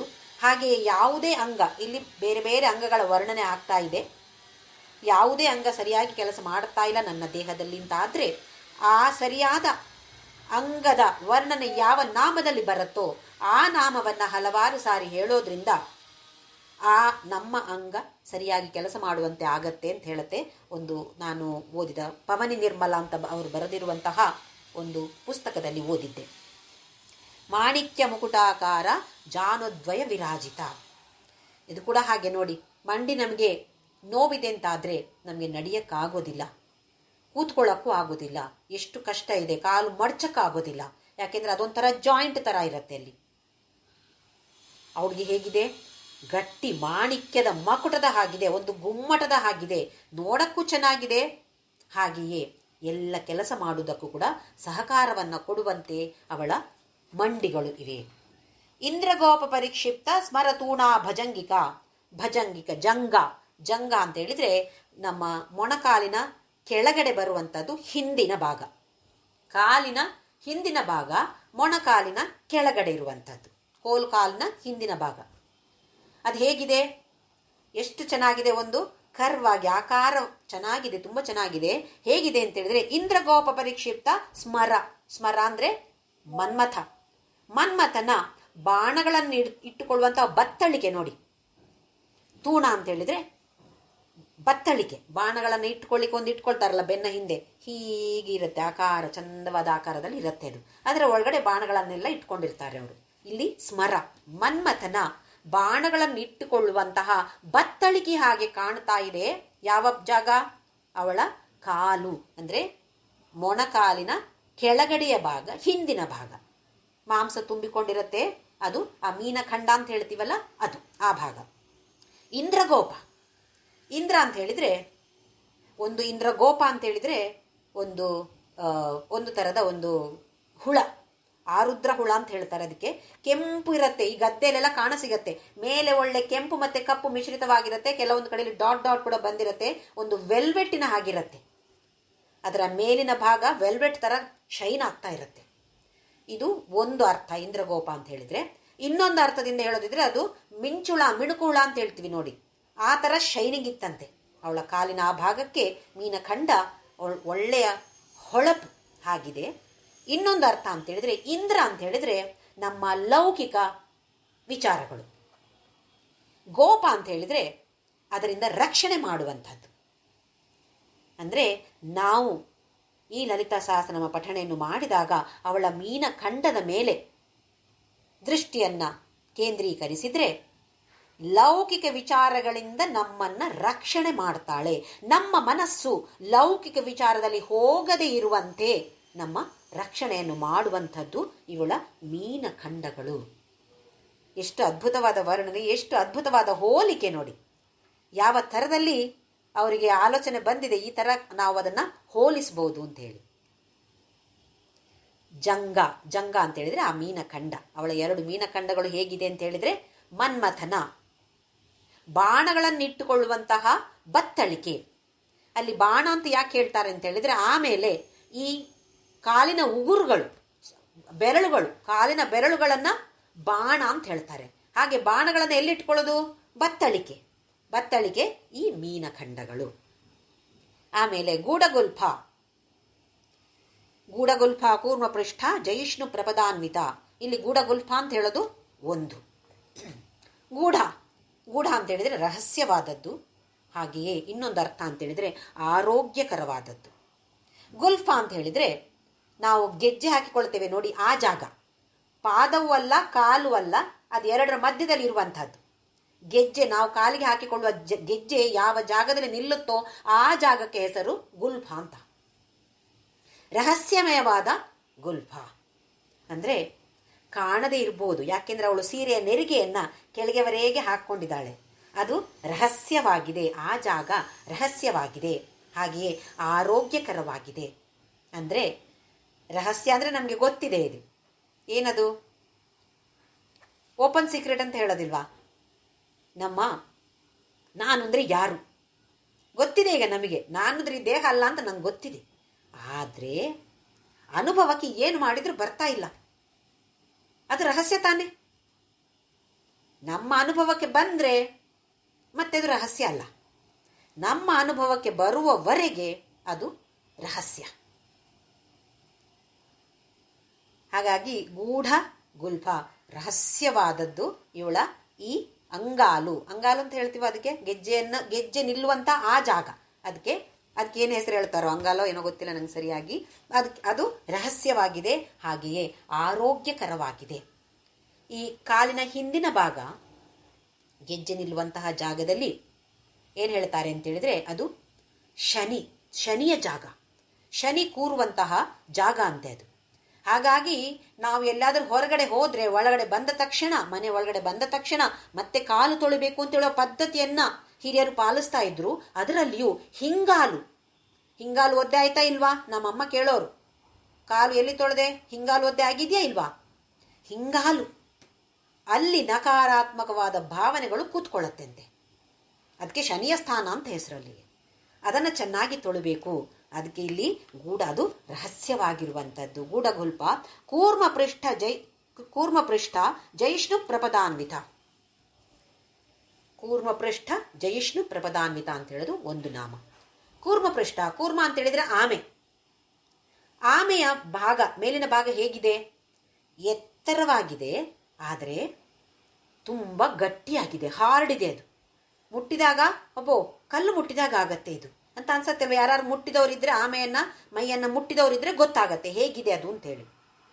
ಹಾಗೆ ಇವಳ ಕಾಲಿನ ಪಾದದ ಮೇಲಿನ ಭಾಗವನ್ನ ಈ ಆಮೆಯ ಚಿಪ್ಪಿನ ಜೊತೆ ಹೋಲಿಸ್ತಾ ಇದ್ದಾರೆ. ಇದಕ್ಕೆ ಆದಿಶಂಕರಾಚಾರ್ಯರು ಸೌಂದರ್ಯಲಹರಿ ಅಳ್ತಾರೆ. ನಿನ್ನ ಇಷ್ಟು ಮೃದುವಾದ ಪಾದವನ್ನ ಹೇಗೆ ಆಮೆಯ ಚಿಪ್ಪಿನ ಜೊತೆ ಹೋಲಿಸ್ತಾರೆ ಅಂತೇಳಿ ಅಳ್ತಾರೆ ಆದಿಶಂಕರಾಚಾರ್ಯರು ಸೌಂದರ್ಯಲಹರಿಯಲ್ಲಿ. ಇಲ್ಲಿ ಗಟ್ಟಿಯಾಗಿದೆ. ಕೂರ್ಮಾವತಾರ ನಮಗೆಲ್ಲರಿಗೂ ಗೊತ್ತಿರುವಂಥದ್ದು. ಸಮುದ್ರ ಮಥನ ಆದಾಗ ಆ ಇಡೀ ಬ್ರಹ್ಮಾಂಡವೇ ಕೆಳಗಡೆ ಹೋಗ್ತಾ ಇದ್ರೆ ಕೂರ್ಮನ ಅವತಾರದಲ್ಲಿ ಆ ಶಕ್ತಿ ಬಂದು ಅದನ್ನ ಮೇಲಕ್ಕೆತ್ತಿ ಆ ಬ್ರಹ್ಮಾಂಡವನ್ನ ಬೆನ್ನ ಮೇಲೆ ಹಿಡ್ಕೊಳ್ಬೇಕು ಅಂತೇನು ಸಾಮಾನ್ಯ ವಿಷಯವಾ? ಎಷ್ಟು ಗಟ್ಟಿಯಾಗಿರ್ಬೇಕದು, ಎಷ್ಟು ದಷ್ಟ ಪುಷ್ಟವಾಗಿರ್ಬೇಕದು. ಹಾಗೆ ಇಲ್ಲಿ ಕೂಡ ಆ ಕೂರ್ಮಾವತಾರವನ್ನ ತಾಳಿದ್ಯಾರು? ಇದೇ ಜಗನ್ಮಾತೆ ತಾನೆ, ಬೇರೆ ಯಾರೂ ಅಲ್ಲ. ಇದೇ ಶಕ್ತಿ, ಇದೇ ಆದಿಪರಾಶಕ್ತಿ. ಅದಕ್ಕೋಸ್ಕರ ಕೂರ್ಮ ಪೃಷ್ಠ ಜಯಿಷ್ಣು ಪ್ರಪದಾನ್ವಿತ. ಆಮೆಯ ಚಿಪ್ಪಿನ ಜೊತೆ ಹೋಲಿಸ್ತಾರೆ. ಗಟ್ಟಿಯಾಗಿರ್ಬೇಕು ಅಂದ್ರೆ ಮನಸ್ಸು ಗಟ್ಟಿಯಾಗಿರ್ಬೇಕು. ಎಷ್ಟೇ ಕಷ್ಟ ಬರಲಿ ದೇವರ ಮೇಲೆ ನಂಬಿಕೆಯನ್ನ ಬಿಟ್ಟು ಬಿಡಬಾರ್ದು. ದೇವರಿದಾನ ಇಲ್ವೋ, ಇಷ್ಟು ವರ್ಷ ಹೀಗೆ ಕೆಲಸ ಮಾಡಿದೆ, ಇಷ್ಟು ಸ್ತೋತ್ರಗಳನ್ನು ಹೇಳಿದೆ, ನಾಮಸ್ಮರಣೆಯನ್ನು ಮಾಡಿದೆ, ನೋಡಿ ನನಗೆ ಹೀಗಾಯಿತು ಹೇಳುವಂಥವ್ರು ಎಷ್ಟೋ ಜನ ಇದ್ದಾರೆ. ನಾವು ಹಾಗಾಗಬಾರ್ದು. ಕಷ್ಟ ಬಂದರೆ ನನ್ನ ಕರ್ಮ ಫಲ, ನನಗೆ ಒಳ್ಳೆಯದಾಗಲಿ ಅಂತ ಹೇಳಿ ಆ ಜಗನ್ಮಾತೆ ಇದನ್ನು ನನಗೆ ಪ್ರಸಾದವಾಗಿ ಕೊಟ್ಟಿದ್ದಾಳೆ. ಸಮತ್ವಂ ಯೋಗ ಮುಚ್ಯತೆ ಅಂತ ಹೇಳ್ತಾನೆ ಭಗವಂತ ಭಗವದ್ಗೀತೆಯಲ್ಲಿ. ಸಮತ್ವ, ಸಮಾನವಾಗಿ ಸ್ವೀಕಾರ ಮಾಡು. ದುಃಖ ಸುಖ, ಮಾನ ಅಪಮಾನ, ಶೀತ ಉಷ್ಣ ಎಲ್ಲವನ್ನು ಕೂಡ ಒಂದೇ ಸಮನಾಗಿ ಸ್ವೀಕಾರ ಮಾಡುವಂತೆ ಆಗೋದು ಯೋಗ. ಇದು ಸಮತ್ವ. ಅದಕ್ಕೆ ಸಮತ್ವಂ ಯೋಗ ಮುಚ್ಯತೆ ಅಂತ ಹೇಳಿದ ಹಾಗೆ ಇಲ್ಲಿ ಗಟ್ಟಿಯಾಗಿರ್ಬೇಕು, ದೃಢವಾಗಿರ್ಬೇಕು.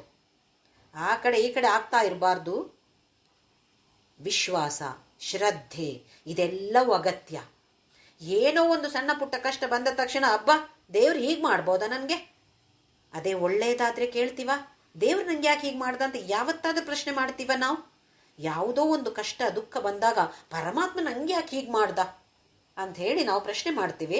ಆಮೇಲೆ ಇನ್ನು ಮೇಲೆ ನಿನ್ನ ಹೆಸರೇ ಹೇಳೋದಿಲ್ಲ, ನಾನು ಇಷ್ಟರವರೆಗೆ ಹೇಳ್ತಾ ಇದ್ದೆ, ಇನ್ನು ಹೇಳೋದಿಲ್ಲ, ಇನ್ನು ಬಿಟ್ಬಿಡ್ತೇನೆ ಇದೆಲ್ಲ ಅಂತ ಹೇಳೋಂಥವ್ರು ಎಷ್ಟೋ ಜನ ಇದ್ದಾರೆ.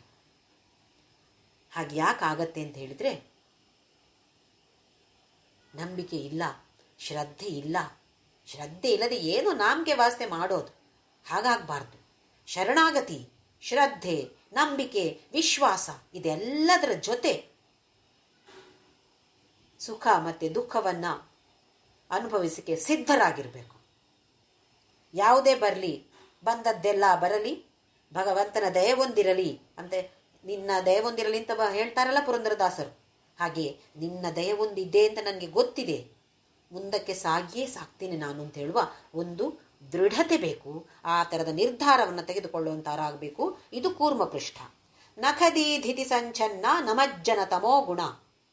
ನಮತ್ ಜನ, ನಮಸ್ಕಾರವನ್ನು ಮಾಡುವಂತಹ ಜನರ ತಮೋಗುಣವನ್ನು ಹರಿಸುವಂಥದ್ದು, ಸಂಚಿನ್ನ, ಅದನ್ನು ತೆಗೆದುಹಾಕಿ ನಾಶ ಮಾಡುವಂಥದ್ದು. ತಮೋಗುಣ ಯಾರೆಲ್ಲ ನಮಸ್ಕಾರ ಮಾಡ್ತಾರೋ ಅವಳಿಗೆ ಅವರೆಲ್ಲರ ತಮೋಗುಣ ಅಂದರೆ ನಮಗೆ ಗೊತ್ತಿದೆ, ಒಂಥರ ಸೋಮಾರಿತನ, ಎಲ್ಲವನ್ನು ನಾಳೆ ಮಾಡುವ ಅಂತೇಳಿ ಮುಂದೂಡುವುದು, ಯಾವುದ್ರಲ್ಲಿ ಒಂದು ಆಸಕ್ತಿ ಇಲ್ಲದೆ ಇರುವಂಥದ್ದು. ಇದೆಲ್ಲವನ್ನು, ಈ ಥರದ ಗುಣವನ್ನು ನಾಶ ಮಾಡುತ್ತೆ ಯಾವುದು? ನಖದೀಧಿತಿ. ಉಗುರಿನಲ್ಲಿರುವ ಬೆರಳುಗಳ ಉಗುರಿನಲ್ಲಿರುವ ಕಿರಣಗಳು. ಒಂದು ಕಿರಣ ಸಾಕಂತೆ. ಅವಳ ಉಗುರು ಎಷ್ಟು ಹೊಳಪಾಗಿದೆ, ನಮ್ಮದು ಹೊಳಪಾಗಿರುತ್ತೆ. ಹೇಗೆ? ಚೆನ್ನಾಗಿ ಕಲರ್ ನೇಲ್ ಪಾಲಿಷ್ ಹಾಕಿದರೆ ಮಾತ್ರ. ಅವಳದು ನೇಲ್ ಪಾಲಿಷ್ ಹಾಕಿ ಅಲ್ಲ, ಅದು ಸ್ವಯಂ ಹಾಗೇ ಇದೆ. ಸ್ವತಃ ಆ ಉಗುರುಗಳೇ ಹಾಗೆ ಹೊಳಪು. ಆ ಒಂದು ಕಿರಣ ಸಾಕು ನಮ್ಮ ತಮೋ ಗುಣವನ್ನು ನಾಶ ಮಾಡೋದಿಕ್ಕೆ. ಹೇಗೆ ನರಸಿಂಹ ಅವತಾರ ನೋಡಿ, ಯಾವ ಆಯುಧನ ಉಪಯೋಗಿಸಿದ? ನಖಗಳೇ ಆಯುಧ. ಆ ನಖಗಳಿಂದ ಹಿರಣ್ಯಕಶಿಪಿನ ಹೊಟ್ಟೆಯನ್ನು ಸೀಳಿ ತಾನೇ ಕೊಂದಿದ್ದು, ಸಂಹಾರ ಮಾಡಿದ್ದು. ಹೇಗೆ? ಯಾವುದೇ ಆಯುಧದ ಉಪಯೋಗ ಮಾಡಲಿಲ್ಲ. ಹಾಗೆಯೇ ಇಲ್ಲಿ ಅವಳು ಕೂಡ ಈ ನಖಗಳ ಉಪಯೋಗವನ್ನು ಮಾಡಿ ನಮ್ಮ ಅಜ್ಞಾನದ ಸಂಹಾರವನ್ನು ಮಾಡ್ತಾಳಂತೆ. ನಾನು ಅಂದರೆ ಈ ದೇಹ ಅಂತೇಳೋ ಒಂದು ಅಹಂಕಾರದಿಂದ ನಾವು ಬದುಕ್ತಾ ಇದ್ದೇವೆ. ಇದು ಅಜ್ಞಾನ. ಈ ಅಜ್ಞಾನವನ್ನು ಅವಳ ಉಗುರಿನ ಕಿರಣ ನಾಶ ಮಾಡುತ್ತಂತೆ.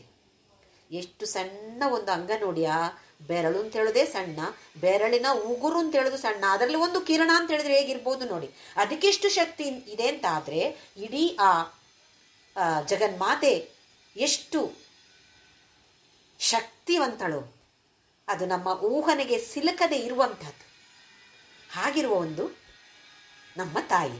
ಎಷ್ಟು ಖುಷಿ ನೋಡಿ ನನಗೆ ನಮ್ಮ ತಾಯಿ ಅಂತ ಹೇಳ್ಕೊಳ್ಳೋಕ್ಕೆ. ನಮ್ಮ ತಾಯಂದ್ರು ಯಾವುದ್ರಲ್ಲಾದರೂ ಹುಷಾರಿದ್ದಾರೆ ಅಂತಾದರೆ, ಚೆನ್ನಾಗಿದ್ದಾರೆ ಅಂತ ಎಷ್ಟು ಹೇಳ್ಕೊತೀವಿ. ಅವ್ರು ನಮ್ಮ ತಾಯಿ ಚೆನ್ನಾಗಿ ಅಡುಗೆ ಮಾಡ್ತಾ ಇದ್ರು, ಅವರ ಸಾರು ಅಂತ ಹೇಳಿದರೆ ವಾ ಹೇಳಲ್ವ ನಾವು? ಎಷ್ಟು ಒಂದು ನಮಗೆ ಅಭಿಮಾನ, ಆದರೆ ನನ್ನ ತಾಯಿ ಅದು ಅಂತೇಳಿ. ಹಾಗೆಯೇ ಅದೇ ಅಭಿಮಾನ ಈ ಜಗನ್ಮಾತೆಯ ಮೇಲೆ ಬೇಕು. ನಮ್ಮೆಲ್ಲರಿಗೂ ಅವಳು ತಾಯಿ, ನಿಮಗೂ ನನಗೂ. ಈ ಜನ್ಮದಲ್ಲಿಯೂ, ಹಿಂದಿನ ಎಷ್ಟೋ ಜನ್ಮಗಳಲ್ಲಿಯೂ, ಮುಂದಿನ ಎಷ್ಟು ಜನ್ಮ ತಾಳ್ತೇವೋ ಗೊತ್ತಿಲ್ಲ, ಎಲ್ಲದರಲ್ಲಿಯೂ ಅವಳೇ ತಾಯಿ. ಹಾಗಿದ್ದಾಗ ನಮಗೆ ಅವಳ ಮೇಲೆ ಎಷ್ಟೊಂದು ಅಭಿಮಾನ, ಎಷ್ಟು ಪ್ರೇಮ ಬೇಕು ನಮಗೆ. ಮುಂದೆ ನೋಡೋಣ. ಪದದ್ವಯ ಪ್ರಭಾಜಾಲ ಪರಾಕೃತ ಸರೋರುಹ. ಇನ್ನು 2 ಪಾದಗಳು. ಪದದ್ವಯ ಪ್ರಭಾಜಾಲ ಪರಾಕೃತ ಸರೋರುಹ. ಸರೋರುಹ ಅಂತೇಳಿದರೆ ಸರೋವರದಲ್ಲಿ ಹುಟ್ಟಿದಂಥದ್ದು ಅಂದರೆ ತಾವರೆ. ತಾವರೆಗಿರುವಂತಹ ಒಂದು ಕಾಂತಿ ಅಥವಾ ಶೋಭೆಯನ್ನು ತಿರಸ್ಕಾರ ಮಾಡತ್ತಂತೆ ಇವಳ 2 ಪಾದಗಳು. ಪಾದಗಳನ್ನು ಯಾವತ್ತೂ ಕೂಡ ನಾವು ಹೋಲಿಸೋದು ತಾವರೆಯ ಲೋಟಸ್ ಸ್ವೀಟ್ ಆಫ್ ಅಂತ ಹೇಳೋದು ನಾವು ಯಾವತ್ತೂ ಕೂಡ. ಅಂದರೆ ಅಷ್ಟು ನುಣುಪಾಗಿರುತ್ತೆ, ನೋಡಲಿಕ್ಕೂ ಅಷ್ಟು ಸುಂದರವಾಗಿರುತ್ತೆ, ಕೋಮಲವಾಗಿರುತ್ತೆ, ಒಂದು ಸುಗಂಧವನ್ನು ಬೀರುತ್ತಾ ಇರುತ್ತೆ ಆ ಪಾದಗಳು. ಅದಕ್ಕೋಸ್ಕರ ಪಾದವನ್ನು ಯಾವತ್ತೂ ಕೂಡ ತಾವರೆಯ ಜೊತೆ ಹೋಲಿಸ್ತಾ ಇರ್ತೇವೆ. ದೇವರಲ್ಲಿ ಗಂಡಸರು ಹೆಂಗಸರು ಅಂತ ಇಲ್ಲ. ಆದರೂ ಕೂಡ ನಾವೀಗ ವಿಷ್ಣು, ಶಿವ, ಆಮೇಲೆ ದೇವಿ ಅಂತೆಲ್ಲ ಹೇಳ್ತೀವಿ. ಮೇಲಿನ ಭಾಗ ವ್ಯತ್ಯಾಸ ಇರ್ಬೋದು, ಪಾದದಲ್ಲಿ ಯಾವ ವ್ಯತ್ಯಾಸವೂ ಇಲ್ಲ. ಗಂಡು ಹೆಣ್ಣು ಅಂತ ಹೇಳುವ ಭೇದ ಇಲ್ಲ. ಆದರೂ ನಾವು ಈಗ ಒಂದು ದೇಹವಾಗಿ ನೋಡ್ತಾ ಇರುವಾಗ ಪಾದಗಳನ್ನು ಗಮನಿಸಿದ್ರೆ ಪಾದಕ್ಕೆ ಯಾವ ವ್ಯತ್ಯಾಸವೂ ಇಲ್ಲ. ಈ ಪಾದಗಳೇ ತಾನೇ ನಮ್ಮನ್ನು ಮೋಕ್ಷಕ್ಕೆ ತಗೊಂಡು ಹೋಗುವಂಥದ್ದು. ನಾವು ನಮ್ಮ ತಲೆಯನ್ನು ಇರಿಸುವಂಥದ್ದು ಎಲ್ಲಿರಿಸ್ತೇವೆ? ಅವರ ತಲೆ ಮೇಲೆ ಇಡೋದಿಲ್ಲ, ನಾವು ಮೂಗಿನ ಮೇಲೆ ಇಡೋದಿಲ್ಲ, ಇಡೋದು ಪಾದಗಳ ಮೇಲೆ. ಗುರುವಾದರೂ ಅಷ್ಟೇ, ಪಾದಗಳ ಮೇಲೆ ನಮ್ಮ ತಲೆಯನ್ನು ಇರಿಸಿ ನಮ್ಮ ಶರಣಾಗತಿಯನ್ನು ನಾವು ವ್ಯಕ್ತಪಡಿಸುವಂಥದ್ದು. ಹೂ ಹಾಕಿದಾಗ ಕೂಡ ಭಗವಂತನಿಗೆ ಹೂ ಹಾಕ್ತೇವೆ. ಹೂಗಳನ್ನು ಇಟ್ಟಾಗ ಆದಷ್ಟು ಎಲ್ಲಿ ಪಾದ ಕಾಣಿಸುತ್ತೋ ಆ ಜಾಗದಲ್ಲಿ ಇಡುವಂತಹ ಪ್ರಯತ್ನವನ್ನು ಮಾಡಬೇಕು. ನಮ್ಮ ತಲೆ ಮೇಲೆ ಹೂ ಇಟ್ಟರೆ ಇಲ್ಲಿ ಮೇಲ್ಗಡೆ ಹೀಗಿಟ್ಟರೆ ಹೇಗಿರುತ್ತೆ ಹೇಳಿ? ನಾವು ಹೆಂಗಸರು ಹಿಂದ್ಗಡೆ ಆದರೂ ಇಟ್ಕೊಳ್ತೇವೆ, ಮೇಲ್ಗಡೆ ಇಲ್ಲೊಂದು ಇಟ್ಟರೆ ಹೇಗಿರುತ್ತೆ ಹೇಳಿ? ಅದಕ್ಕೋಸ್ಕರ ಯಾರು ಇಡ್ತಾ ಇದ್ರೆ ಇಡಬೇಡಿ ಅಂತ ಹೇಳ್ತಾ ಇಲ್ಲ, ಆದರೂ ಆದಷ್ಟು ಪಾದಕ್ಕೆ ದೃಷ್ಟಿಯನ್ನು ಕೇಂದ್ರೀಕರಿಸಿ ಪಾದಕ್ಕೆ ಹೂವನ್ನು ಏರಿಸುವಂತೆ ಮಾಡುವ ಪ್ರಯತ್ನವನ್ನು ಮಾಡೋಣ. ಆಮೇಲೆ ಶಂಕರಾಚಾರ್ಯರು ಸೌಂದರ್ಯ ಲಹರಿಯಲ್ಲಿ 84ನೇ ಶ್ಲೋಕ ತುಂಬ ಅದ್ಭುತವಾಗಿ ಹೇಳ್ತಾರೆ. ಶ್ರುತೀನಾ ಮೂರ್ಧಾನೋ, ಅದರಲ್ಲಿ ಯಾವ ವೇದಗಳು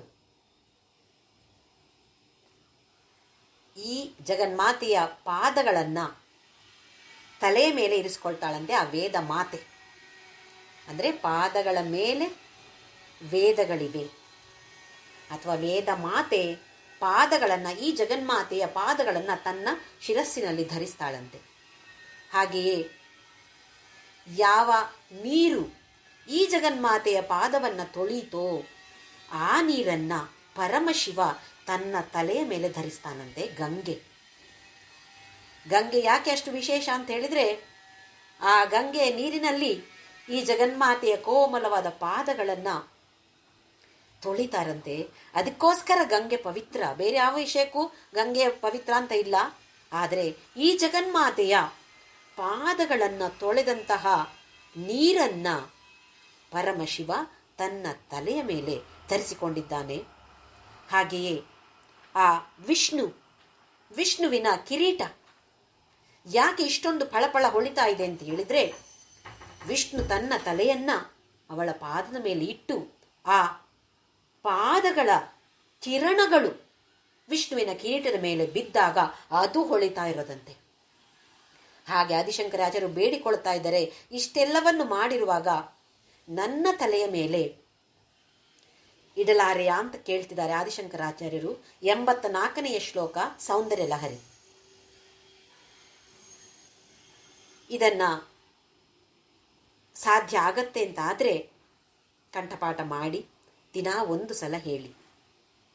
ಕಂಠಪಾಠ ಮಾಡಲಿಕ್ಕೆ ಆಗಲಿಲ್ಲ ಅಂತ ಆದರೆ ಸಮಯ ಸಿಕ್ಕಿದಾಗ ಈ ಶ್ಲೋಕವನ್ನು, ಸೌಂದರ್ಯ ಲಹರಿಯ 84ನೇ ಶ್ಲೋಕ, ಶ್ರುತೀನಾ ಮೂರ್ಧಾನೋ ದದತಿ ತವಯೌ ಶೇಖರತಯ ಅಂತ ಬರುತ್ತೆ. ಈ ಶ್ಲೋಕವನ್ನು ಇಲ್ಲ ಮಂಗಳವಾರ ಶುಕ್ರವಾರ ಆದರೂ ಒಂದು ಸಲ ಆದರೂ ದಯವಿಟ್ಟು ಎಲ್ಲರೂ ಓದಬೇಕು. ಓದಿದಾಗ ಈ ಭಾವನೆಯನ್ನು ತಂದುಕೊಂಡು ನನ್ನ ತಲೆಯ ಮೇಲೆ ನಿನ್ನ ಕೋಮಲವಾದ ಪಾದವನ್ನು ಇಡು, ನಾನು ಅದನ್ನು ತಲೆಯಲ್ಲಿ ಧರಿಸಿಕೊಳ್ಳುವಂತಾಗಬೇಕು. ಶ್ರುತಿ ಹೇಗೆ ವೇದ ಮಾತೆ, ಅದಕ್ಕೆ ಶ್ರುತಿ ಹೇಗೆ ವೇದ ಮಾತೆ, ಶ್ರುತಿ ಅಂತ ಹೇಳಿದರೆ ವೇದ, ತನ್ನ ತಲೆಯಲ್ಲಿ ನಿನ್ನ ಪಾದಗಳನ್ನು ಧರಿಸಿಕೊಂಡಿದ್ದಾಳೋ ನನಗೂ ಆ ಸೌಭಾಗ್ಯವನ್ನು ಕೊಡು. ನಿನ್ನ ಪಾದವನ್ನು ನನ್ನ ತಲೆಯ ಮೇಲೆ ಇರಿಸಿ ನನ್ನನ್ನು ಹರಸೆಯ ಅಂತ ಕೇಳುವಂತಹ ಒಂದು ಬೇಡಿಕೆಯನ್ನು ಅವಳ ಮುಂದೆ ಇಟ್ಟು ಈ ಒಂದು ಶ್ಲೋಕವನ್ನು ಮತ್ತೆ ಹೇಳ್ತೇನೆ. ಸೌಂದರ್ಯ ಲಹರಿಯ 84ನೇ ಶ್ಲೋಕ.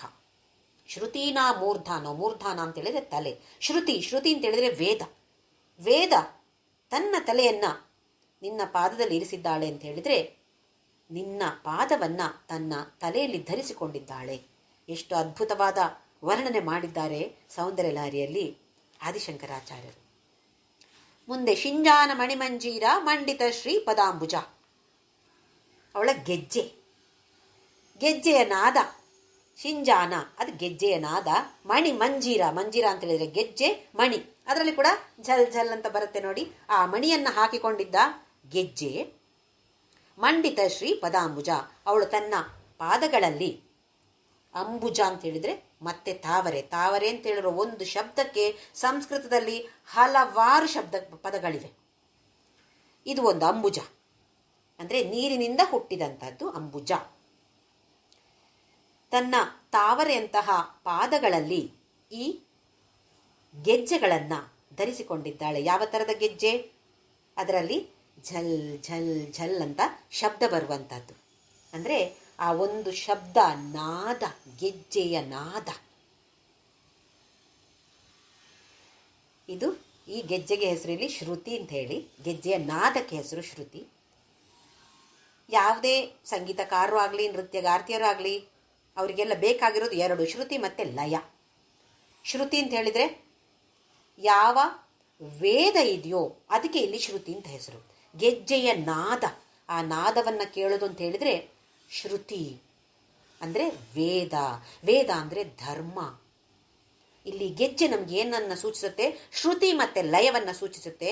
ಶ್ರುತಿ ಅಂತ ಹೇಳಿದ್ರೆ ವೇದ ಅಂದರೆ ಧರ್ಮ, ಧರ್ಮದ ಪರಿಪಾಲನೆಯನ್ನು ಮಾಡು, ಧರ್ಮೋ ರಕ್ಷತಿ ರಕ್ಷಿತಃ ಅಂತ ಹೇಳಿ. ಸನಾತನ ಧರ್ಮ ಏನನ್ನ ಹೇಳಿಕೊಡ್ತಾ ಇದೆಯೋ, ಏನನ್ನ ಬೋಧನೆ ಮಾಡ್ತಾ ಇದೆಯೋ ಅದನ್ನು ಅರಿತುಕೊಂಡು ಅದರ ಪಾಲನೆಯನ್ನು ಮಾಡು. ಆಮೇಲೆ ಎರಡನೆಯದು ಲಯಬದ್ಧವಾಗಿ ಅಂದರೆ ತಾಳಬದ್ಧವಾಗಿ. ಒಬ್ಬೊಬ್ರು ಒಂದೊಂದು ತಾಳ ಹಾಕಿದರೆ ಅವರಿಗೆ ಹಾಡೋರಿಗೆ ಹಾಡೋಕ್ಕಾಗೋದಿಲ್ಲ, ಡ್ಯಾನ್ಸ್ ಮಾಡೋರಿಗೆ ಮಾಡೋಕ್ಕೂ ಆಗೋದಿಲ್ಲ. ಲಯ ಅಂದರೆ ಸರಿಯಾಗಿರಬೇಕು. ಅದು ಇಲ್ಲಿ ನಮಗೆ ಲಯ ಅಂತ ಹೇಳಿದರೆ ನಮ್ಮ ಉಸಿರಾಟಕ್ಕೆ ಕೂಡ ಸೇರಿಸ್ಕೊಳ್ಬೋದು. ನಾವು ಹೇಗಿರಬೇಕು ಉಸಿರಾಟ? ಹೀಗೆ ಮಾಡೋದಲ್ಲ, ಸರಿಯಾಗಿ ಕ್ರಮಬದ್ಧವಾಗಿ ಅದನ್ನು ಪ್ರಾಣಾಯಾಮ ಅಂತ ಹೇಳ್ತೀವಿ ನೋಡಿ ನಾವು. ಅಲ್ಲಿ ಲಯ ಅಂತ ಹೇಳಿದರೆ ಆ ಪ್ರಾಣಾಯಾಮ. ಉಸಿರಾಟವು ಕ್ರಮಬದ್ಧವಾಗಿ ಪದ್ಧತಿ ಪ್ರಕಾರವಾಗಿ ಇರಲಿ. ಇದು ಶಿಂಜಾನ ಮಣಿಮಂಜೀರ ಮಂಡಿತ ಶ್ರೀ ಪದಾಂಬುಜ. ಮರಾಲಿ ಮಂದಗಮನ. ಮರಾಲಿ ಅಂತ ಹೇಳಿದ್ರೆ ಹೆಣ್ಣು ಹಂಸ. ಹೇಗೆ ಹೆಣ್ಣು ಹಂಸ ಗಮನ ಅಂತ ಹೇಳಿದ್ರೆ ನಡೆಯೋ ಅಂಥದ್ದು, ನಡಿಕೆ. ಆ ನಡೆಯೋದು ಹೇಗೆ ನಡಿತಾಳೆ? ನಮಗೆ ಹಂಸ ಹೇಗೆ ಹೋಗುತ್ತೆ ಅಂತ ಗೊತ್ತಿದೆ. ಮೆಲ್ಲಗೆ ಸುಂದರವಾಗಿ ಒಂದೊಂದೇ ಸ್ಟೆಪ್ಪನ್ನು ಹಾಕೊಂಡು ಹೋಗ್ತಾ ಇರುತ್ತೆ. ಹಾಗೆ ನಡಿತಾಳಂತೆ ಅವಳು. ಇಲ್ಲಿ ಹಂಸ ಜೊತೆ ಯಾಕೆ ಹೋಲಿಸ್ತಾರೆ ಅಂತ ಹೇಳಿದ್ರೆ, ಹಂಸಕ್ಕಿರುವ ಒಂದು ಗುಣ ಅಂತ ಹೇಳಿದ್ರೆ ಅದು ನೀರು ಮತ್ತೆ ಹಾಲನ್ನು ಬೆರೆಸಿಕೊಟ್ರೆ ಹಾಲನ್ನು ನೀರಿಂದ ಬೇರ್ಪಡಿಸ್ತದಂತೆ. ಅದು ಆ ಒಂದು ಗುಣ ಅದಕ್ಕಿದೆ ಹಂಸಕ್ಕೆ. ನೀರು ಮತ್ತೆ ಹಾಲು ಬೆರಕೆಯನ್ನು ಕೊಟ್ಟರೆ ಆ ಮಿಶ್ರಣದಿಂದ ಹಾಲು ಮತ್ತೆ ನೀರನ್ನು ಬೇರ್ಪಡಿಸುತ್ತೆ ಅಂತೆ. ಅದು ಅಂದರೆ ಅದಕ್ಕೆ ಪರಮಹಂಸ, ರಾಮಕೃಷ್ಣ ಪರಮಹಂಸ ಅಂದರೆ ಆ ಥರದ ಗುಣ ಇದ್ದಂಥವರು.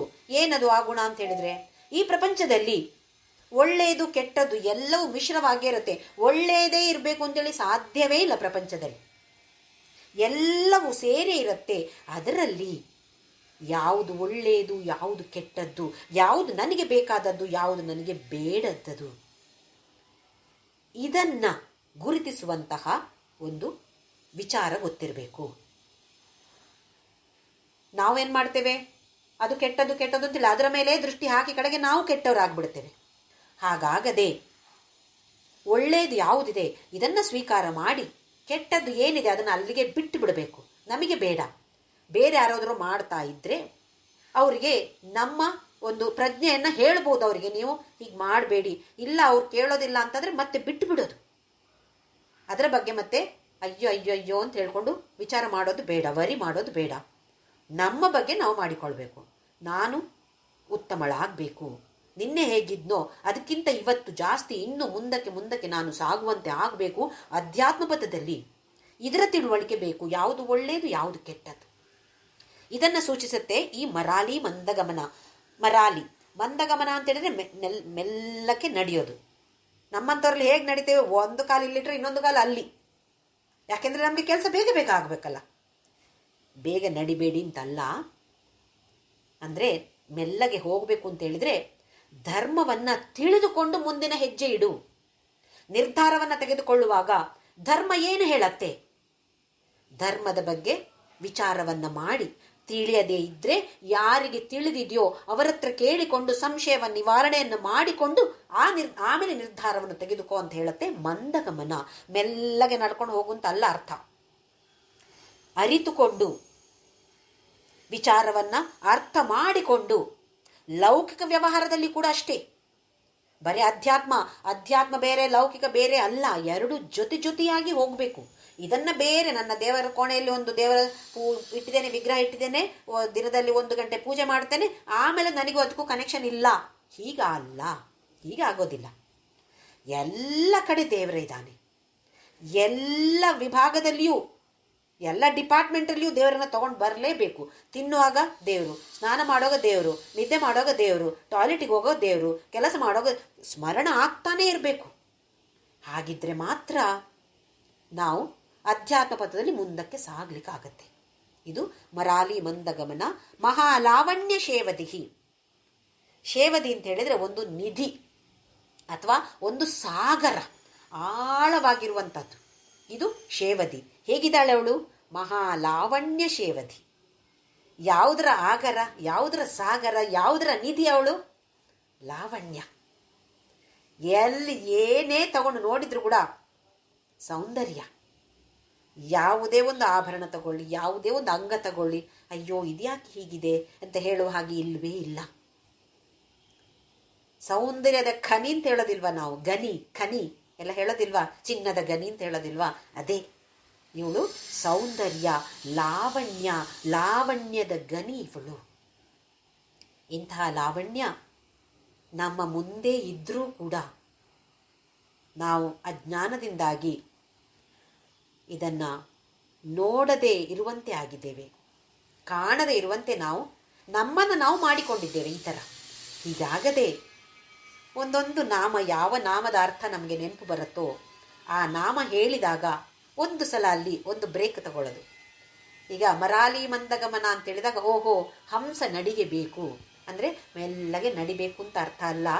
ಅದರಲ್ಲಿ ತಿಳುವಳಿಕೆ, ವಿಚಾರ ಮಾಡಿ ಮುಂದಕ್ಕೆ ಸಾಗಿ, ಯಾವುದೇ ವಿಷಯದಲ್ಲಿ ಹೀಗೆ ಮಾಡಬೇಕಾ ಹಾಗೆ ಮಾಡಬೇಕಾ ಅಂತ ಆಲೋಚನೆ ಮಾಡಿ ಮುಂದಕ್ಕೆ ಸಾಗಿ ಅಂತ ಹೇಳುವ ತತ್ವವನ್ನು ತಿಳಿಸಿಕೊಡತ್ತೆ ಮರಾಲಿ ಮಂದಗಮನ. ಮರಾಲಿ ಅಂತ ಹೇಳೋದು ಪ್ರಪಂಚದಲ್ಲಿ ಒಳ್ಳೆಯದು ಕೆಟ್ಟದ್ದು ಜೊತೆಯಾಗಿ ಮಿಶ್ರಣ ಇರುತ್ತೆ. ನನಗೆ ಒಳ್ಳೆಯದು ಮಾತ್ರ ಕಾಣಬೇಕು, ಒಳ್ಳೆಯದು ಮಾತ್ರ ಬೇಕು ಅಂತೇಳಿ ಆಗೋದಿಲ್ಲ, ಇದ್ದೇ ಇರುತ್ತೆ. ಭದ್ರಂ ಕರ್ಣೇಭಿ ಶೃಣು ಯಾಮದೇವಾಹ ಅಂತ ಹೇಳಿದ್ರು. ಭದ್ರಂ ಕರ್ಣೇಭಿ ಶೃಣು ಯಾಮದೇವಾಹ, ನನ್ನ ಕಿವಿಗಳು ಒಳ್ಳೆಯದನ್ನು ಮಾತ್ರ ಕೇಳಲಿ ಅಂತ ಹೇಳಿದ್ರೆ ಎಲ್ಲವೂ ಇರುತ್ತೆ, ಒಳ್ಳೆಯ ಕೆಟ್ಟದ್ದು ಎಲ್ಲದೂ ಇರುತ್ತೆ. ನಾನು ಯಾವುದಕ್ಕೆ ದೃಷ್ಟಿಯನ್ನು ಹಾಕಬೇಕು? ಒಳ್ಳೆಯದಕ್ಕೆ ಮಾತ್ರ. ಭದ್ರಂ, ಒಳ್ಳೆಯದು ಮಾತ್ರ, ನನ್ನ ಮಂಗಳಮಯವಾದದ್ದು ಮಾತ್ರ ನನ್ನ ಕಿವಿಗೆ ಬೀಳಲಿ ಅಂತ ಹೇಳಿದ್ರೆ ನನ್ನ ದೃಷ್ಟಿ ಕೆಟ್ಟದ ಕಡೆಯಲ್ಲಿ, ಯಾವುದೇ ಕೆಟ್ಟ ವಿಚಾರ ಇದ್ದರೆ ಅದಕ್ಕೆ ನಾನು ಕಿವಿ ಕೊಡೋದು ಬೇಡ. ನಾವು ಉಲ್ಟಾ ಮಾಡ್ತೀವಿ. ಏನಾದರೂ ಅಲ್ಲಿ ಯಾವುದಾದ್ರೂ ಬೇಡದ ವಿಚಾರ ನಡೀತಾ ಇದೆ ಅಂತ ಆದರೆ ನಮಗೆ ಬಹಳ ಆಸಕ್ತಿ, ಅಲ್ಲಿ ಉತ್ಸಾಹ. ಅದು ಏನಾಯಿತು, ಯಾರು ಏನು ಮಾಡಿದ್ರು, ಹೌದಾ ಹೀಗಾಯ್ತಾ, ಅದು ತಿಳಿದುಕೊಂಡು 100 ಜನರಿಗೆ ಫೋನ್ ಮಾಡಿ ಹೇಳುವಂಥದ್ರಲ್ಲಿ ಭಾರಿ ನಮಗೆ ಅದರಲ್ಲೊಂದು ತೃಪ್ತಿ. ಭಾರಿ, ನಾನೇ ಹೇಳಿದ್ದವರಿಗೆ ಫಸ್ಟು, ಅದರಲ್ಲೊಂದು ತೃಪ್ತಿ ನಮಗೆ. ಹೀಗಾಗದೆ ಒಳ್ಳೆಯ ವಿಚಾರವನ್ನು ಗಮನವಿಟ್ಟು ಅರಿತುಕೊಂಡು ಇದನ್ನು 10 ಜನರಿಗೆ ನಾವು ಹೇಳುವಂಥವರಾಗಬೇಕು. ಕನಕಾಂಗದ ಕೇಯೂರ ಕಮನೀಯ ಭುಜಾನ್ವಿತ ಅಂದರೆ ಉತ್ತಮವಾದ, ಉನ್ನತವಾದ, ಔಚಿತ್ಯವಾದ ವಿಚಾರಗಳನ್ನು ಯೋಚಿಸಿ ನಿಸ್ವಾರ್ಥತೆಯಿಂದ ಸಮಾಜದ ಸೇವೆಯನ್ನು ಮಾಡುವಂಥವರಾಗಲಿ ನಾವೆಲ್ಲರೂ ಅಂತೇಳಿ ಆ ಜಗನ್ಮಾತೆಯನ್ನು ಪ್ರಾರ್ಥಿಸ್ತಾ ನಮ್ಮ ನಾಮಸ್ಮರಣೆಯನ್ನು ಮಾಡೋಣ. ಓಂ ಶ್ರೀರಾಮ್ ಜಯ ರಾಮ್ ಜಯ ಜಯ ರಾಮ್, ಓಂ ಶ್ರೀರಾಮ್ ಜಯ ರಾಮ್ ಜಯ ಜಯ ರಾಮ್, ಓಂ ಶ್ರೀರಾಮ್ ಜಯ ರಾಮ್ ಜಯ ಜಯ ರಾಮ್, ಓಂ ಶ್ರೀರಾಮ್ ಜಯ ರಾಮ್ ಜಯ ಜಯ ರಾಮ್, ಓಂ ಶ್ರೀರಾಮ್ ಜಯ ರಾಮ್ ಜಯ ಜಯ ರಾಮ್, ಓಂ ಶ್ರೀರಾಮ್ ಜಯ ರಾಮ್ ಜಯ ಜಯ ರಾಮ್, ಓಂ श्रीराम जय राम जय जय राम ओम श्रीराम जय राम जय जय राम ओम श्रीराम जय राम जय जय राम ओम श्रीराम जय राम जय जय राम ओम श्रीराम जय राम जय जय राम ओम श्रीराम जय राम जय जय राम ओम असतो मा सद्गमय तमसो मा ज्योतिर्गमय मृत्योर्मा अमृतं गमय ॐ शान्ति शान्ति शान्तिः लोका समस्ता सुखिनो भवन्तु लोका समस्ता सुखिनो भवन्तु लोका समस्ता सुखिनो भवन्तु।